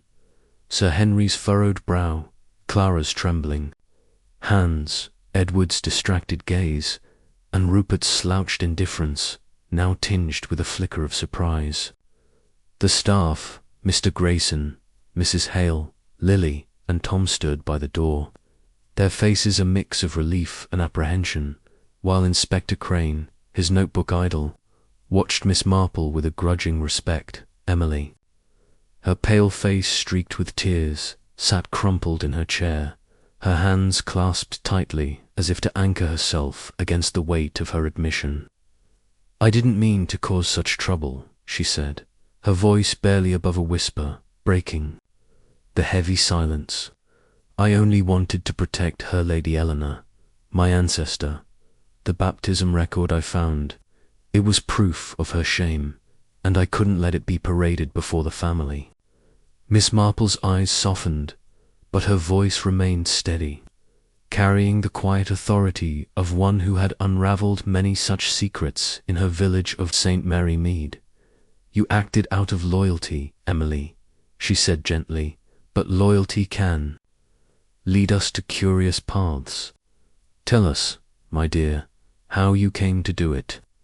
Emily drew a shaky breath, her eyes darting to her uncle, Mr. Grayson, whose anguished expression mirrored her own. "It started with my studies," she began, her voice gaining strength as she spoke. "I'm reading history at university, focusing on local families.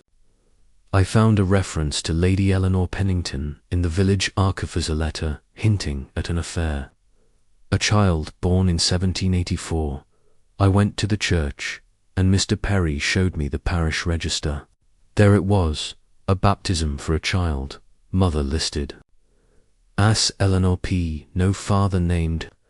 I traced my family's line, and it led back to her, my great-great-grandmother, born out of wedlock."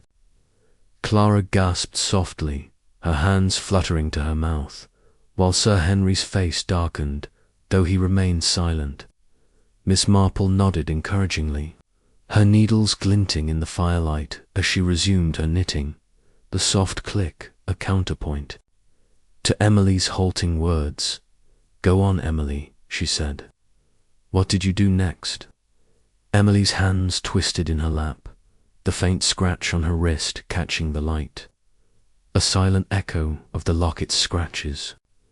"I came to the Grange 2 weeks ago to bring Uncle Grayson a book on village history. I asked to see the portrait, said it was for my research. Clara showed me the gallery, and I saw her Lady Eleanor, so beautiful but so exposed. I knew the reunion was coming, and the family would talk, dig up the old scandal. I couldn't bear it." Miss Marple's eyes twinkled, her voice gentle but probing. "So you decided to hide the portrait? But a replica, that was no small task. You're an art student, aren't you?" Emily nodded, her cheeks flushing. "I've studied painting, yes. I spent weeks making a copy, working from photographs I found in the library's archives. It wasn't perfect, but I thought it would pass, at least for a while. I came back to the Grange one evening, after dark, when the house was quiet.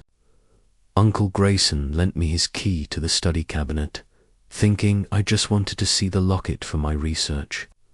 I used it to take the locket, to make it look like a theft." Grayson's head bowed, his voice low with shame. "I didn't know. Miss Marple, she said it was for her studies, a family keepsake. I trusted her." Miss Marple's smile was kind but firm. "Of course you did, Mr. Grayson. Family ties are strong, and Emily is dear to you.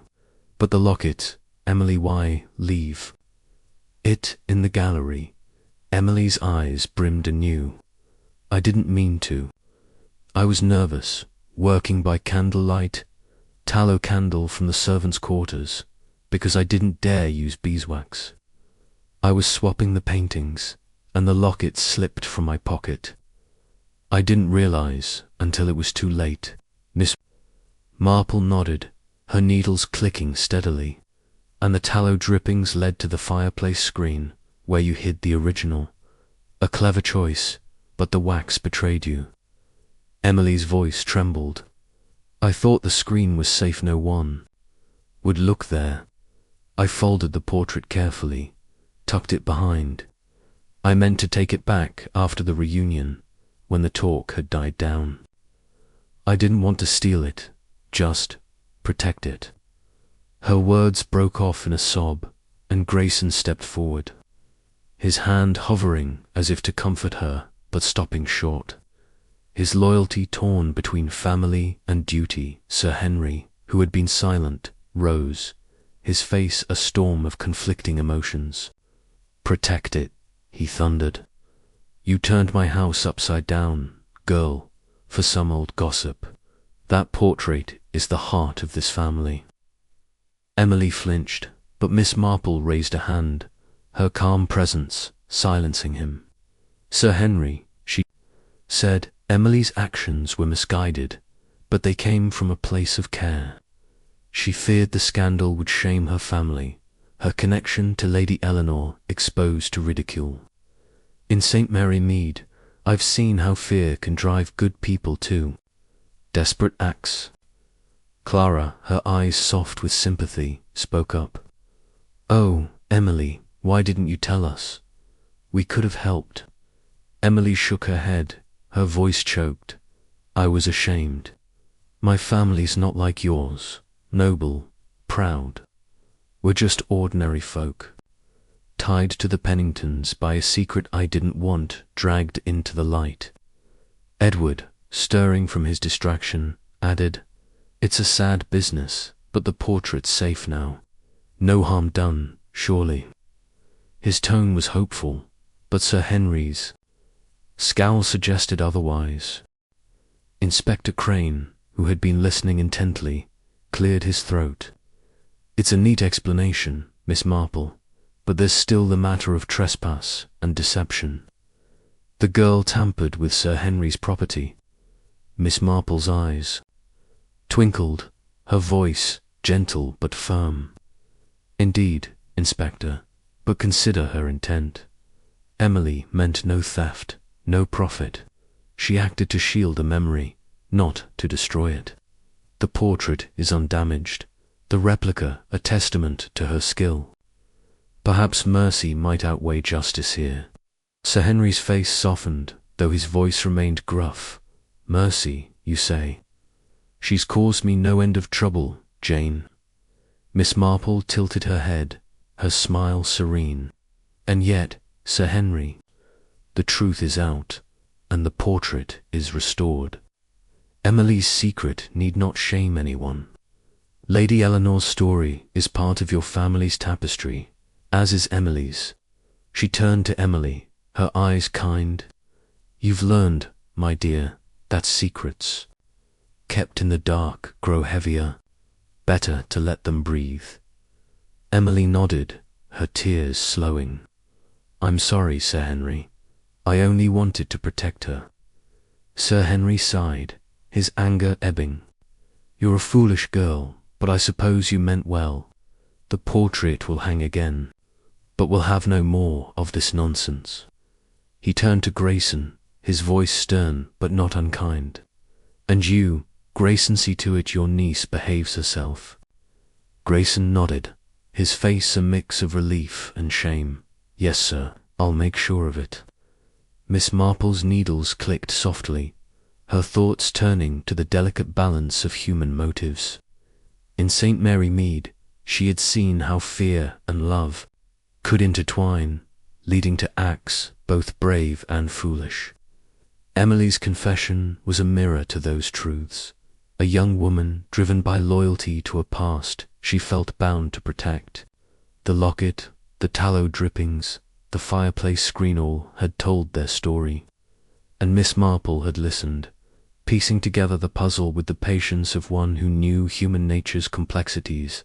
As the gathering dispersed, Clara approached Emily, offering a tentative smile. "We'll talk, Emily," she said softly. "You're part of this family, scandal or no."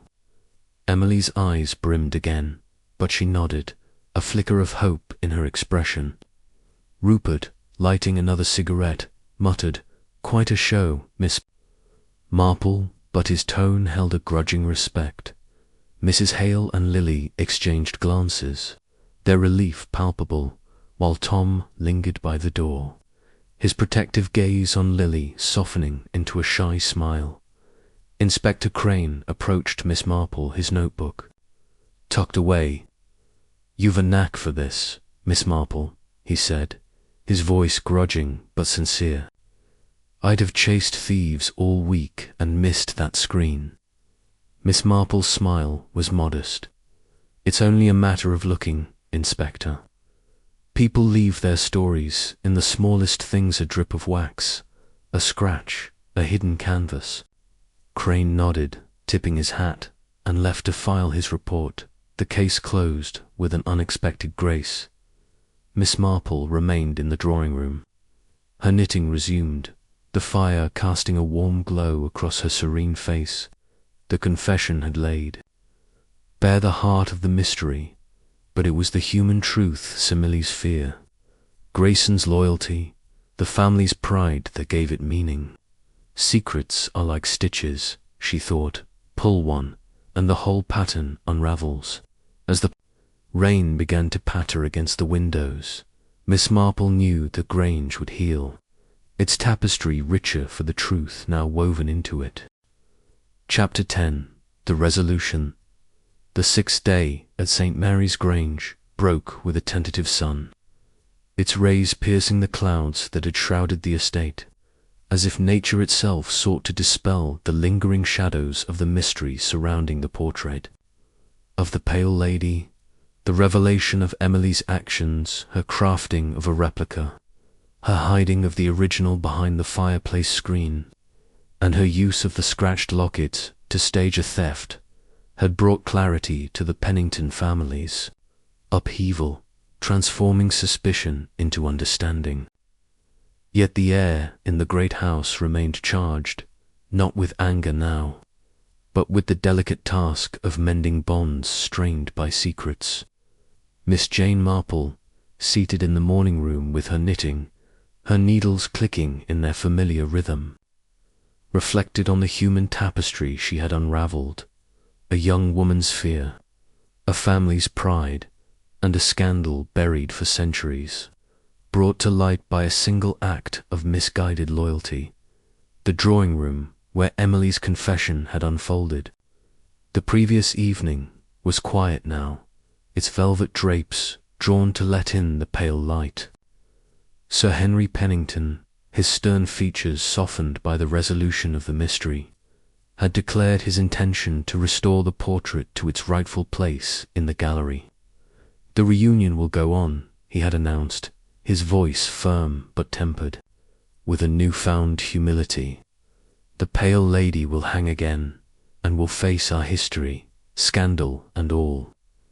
Clara, her nervous demeanour eased by the truth, had embraced Emily, offering words of reconciliation, while Edward, ever distracted, had muttered about insurance papers but nodded in agreement. Rupert, for once, had no sarcastic quip, his usual smirk replaced by a thoughtful silence. Miss Marple, her shawl draped neatly over her shoulders, made her way to the portrait gallery, drawn to the scene where the mystery had begun. The empty frame had been refilled with the original canvas, retrieved from behind the fireplace screen and carefully rehung by Grayson under Sir Henry's watchful eye.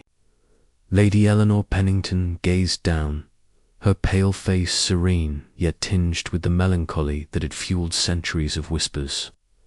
Miss Marple studied the portrait, noting the delicate brushstrokes, the subtle glow of the oils, so different from the replica's competent but lesser artistry. "You've caused quite a stir, my dear," she murmured, as if addressing the long-dead lady, "but perhaps you've brought them closer together." Her thoughts were interrupted by the sound of footsteps, and she turned to find Sir Henry, his hands clasped behind his back, his eyes fixed on the portrait. "Jane," he said, his voice gruff but warm, "you've done us a great service. I'd have sacked half the staff and called in Scotland Yard if not for you." Miss Marple's smile was modest, her needles glinting in the morning light. "It was only a matter of looking, Sir Henry. People are so like themselves, you see, and their actions tell their stories." Emily's heart was in the right place, even if her methods were unconventional. Sir Henry nodded, his gaze returning to the portrait. "Unconventional, indeed. I've decided not to press charges. The girl's young, and she meant no harm. Besides, the portrait's safe, and the family's learned a lesson about secrets." He paused, his voice softening. "That scandal Eleanor's child, I suppose it's part of us, too.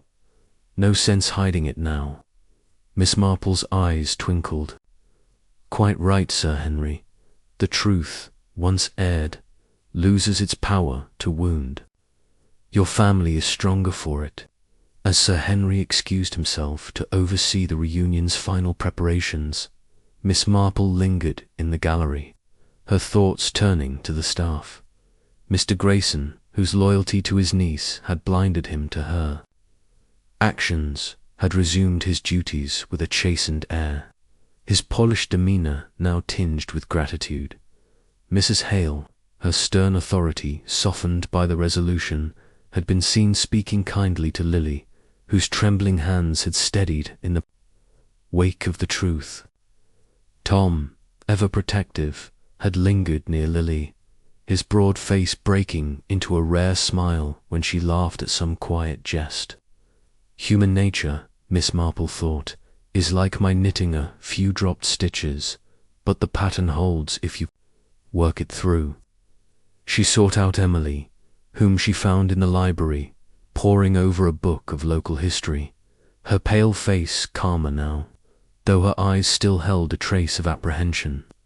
"Miss Marple," Emily said, rising quickly, I don't know how to thank you. You could have made things much worse for me."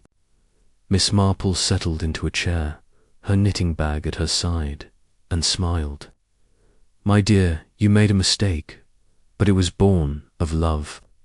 In St. Mary Mead, I've seen many such mistakes, and they often lead to understanding, if we let them. You've given the Penningtons a chance to face their past." Emily's hands twisted in her lap, the scratch on her wrist now healing. "I was so afraid they'd laugh, or worse, pity us. My family's not like theirs ordinary, not grand. But Lady Eleanor was mine too, and I couldn't let her be a spectacle." Miss Marple's needles clicked softly, her voice gentle. "You gave her dignity in your own way, Emily, but secrets, like wounds, heal best in the open. You'll find your place here, I think." Emily nodded, a tentative smile breaking through. "Clara's been kind. She says I should visit, tell her more about my research. Maybe I will." Miss Marple left Emily to her books and made her way to the conservatory, where Clara was arranging flowers for the reunion's final banquet. "Miss Marple," Clara said, her voice brighter than it had been in days, "you've worked a miracle. Papa's almost himself again, and the family's talking of history, not scandal." Miss Marple smiled, her eyes warm. "It's no miracle, my dear, just a matter of listening. Families are like gardens tend the roots, and the blooms will follow. Emily's part of your garden now." Clara nodded, her hands steady as she trimmed. A rose. I've asked her to stay for the banquet. She's hesitant, but I think she'll come. We owe her that, don't we? Miss Marple's eyes twinkled. Indeed you do. A family's strength lies in its inclusiveness, scandal or no. As she left the conservatory, she encountered Rupert, who was lounging on a bench, his cigarette smoke curling in the air. You've stirred things up, Miss Marple, he said, his tone half teasing, half admiring. Didn't think an old painting could cause such a fuss. Miss Marple's smile was serene. It's not the painting, Rupert, but the stories. It holds. You might find them worth listening to, one day. He shrugged, but his smirk was less sharp, and Miss Marple noted a flicker of curiosity in his eyes. Her final stop was the servants' hall, where she found Grayson, Mrs. Hale, Lily, and Tom gathered over tea, their conversation hushed but lighter than before. Miss Marple, Grayson said, rising, his face a mix of gratitude and lingering. Shame, we owe you a great deal. You've saved my niece from ruin, and me from disgrace. Miss Marple's needles paused, her voice kind. Nonsense, Mr. Grayson. You're a loyal man, and loyalty is no small thing. Emily's learned her lesson, and the Grange is the better for it. Mrs. Hale nodded, her sternness softened. You've a way of seeing things, miss. I'd have sworn it was thieves. Lily, her cheeks flushed, added shyly, Thank you, miss. I was so scared for Emily. Tom, silent but attentive, gave a nod. His eyes on Lily Dot, Miss Marple thanked them and returned to the morning room, her thoughts turning to Inspector Crane, who had sent word that he was closing the case, satisfied with Emily's confession and Sir Henry's decision to forego charges. You've a rare gift, Miss Marple, he had said before leaving, his gruff tone softened by respect. You see what's right under our noses. She had smiled, her needles clicking. It's only a matter of looking, Inspector. The smallest things tell the largest tales. Now, as she prepared to depart the Grange, her suitcase packed and her train ticket secured, she reflected on the mystery's resolution. The tallow candle drippings, the scratched locket, the hidden portrait behind the fireplace screen, all had been threads in a tapestry of human motives, woven by fear, loyalty, and love. Emily's act, born of a desire to shield her ancestors' shame, had exposed the Pennington family's strength, their ability to embrace their past rather than hide it. In St. Mary Mead, Miss Marple had seen how truth, once uncovered, could heal even the deepest wounds, and here, at the Grange, the same principle held. People are so like themselves, she thought, and their stories are written in their actions, if you know where to look. As she boarded the pony cart for the station, driven by Tom, who was now more talkative, Miss Marple gazed at the Grange's ivy-clad walls, its chimneys silhouetted against the clearing sky. A fine house, she said, her voice warm. Tom nodded, a grin breaking through. I, miss, and a finer one for what you've done. She smiled, her knitting bag at her side, and settled back as the cart rattled toward the village.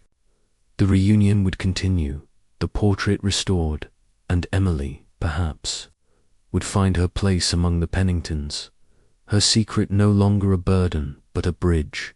At the station, as she waited for the train to St. Mary Mead, Miss Marple opened her knitting bag, her fingers brushing the pale blue shawl she had nearly finished.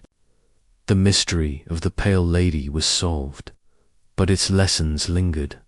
The weight of secrets, the strength of truth, the delicate balance of human hearts. As the train's whistle sounded in the distance, she thought of her village, where new stories awaited, each with its own threads to unravel. Life, she mused, is like a good knit complex, but beautiful when you see the pattern. With a serene smile, she boarded the train, ready to return to the quiet rhythms of St. Mary Mead, where human nature, in all its complexity, was never far from her doorstep.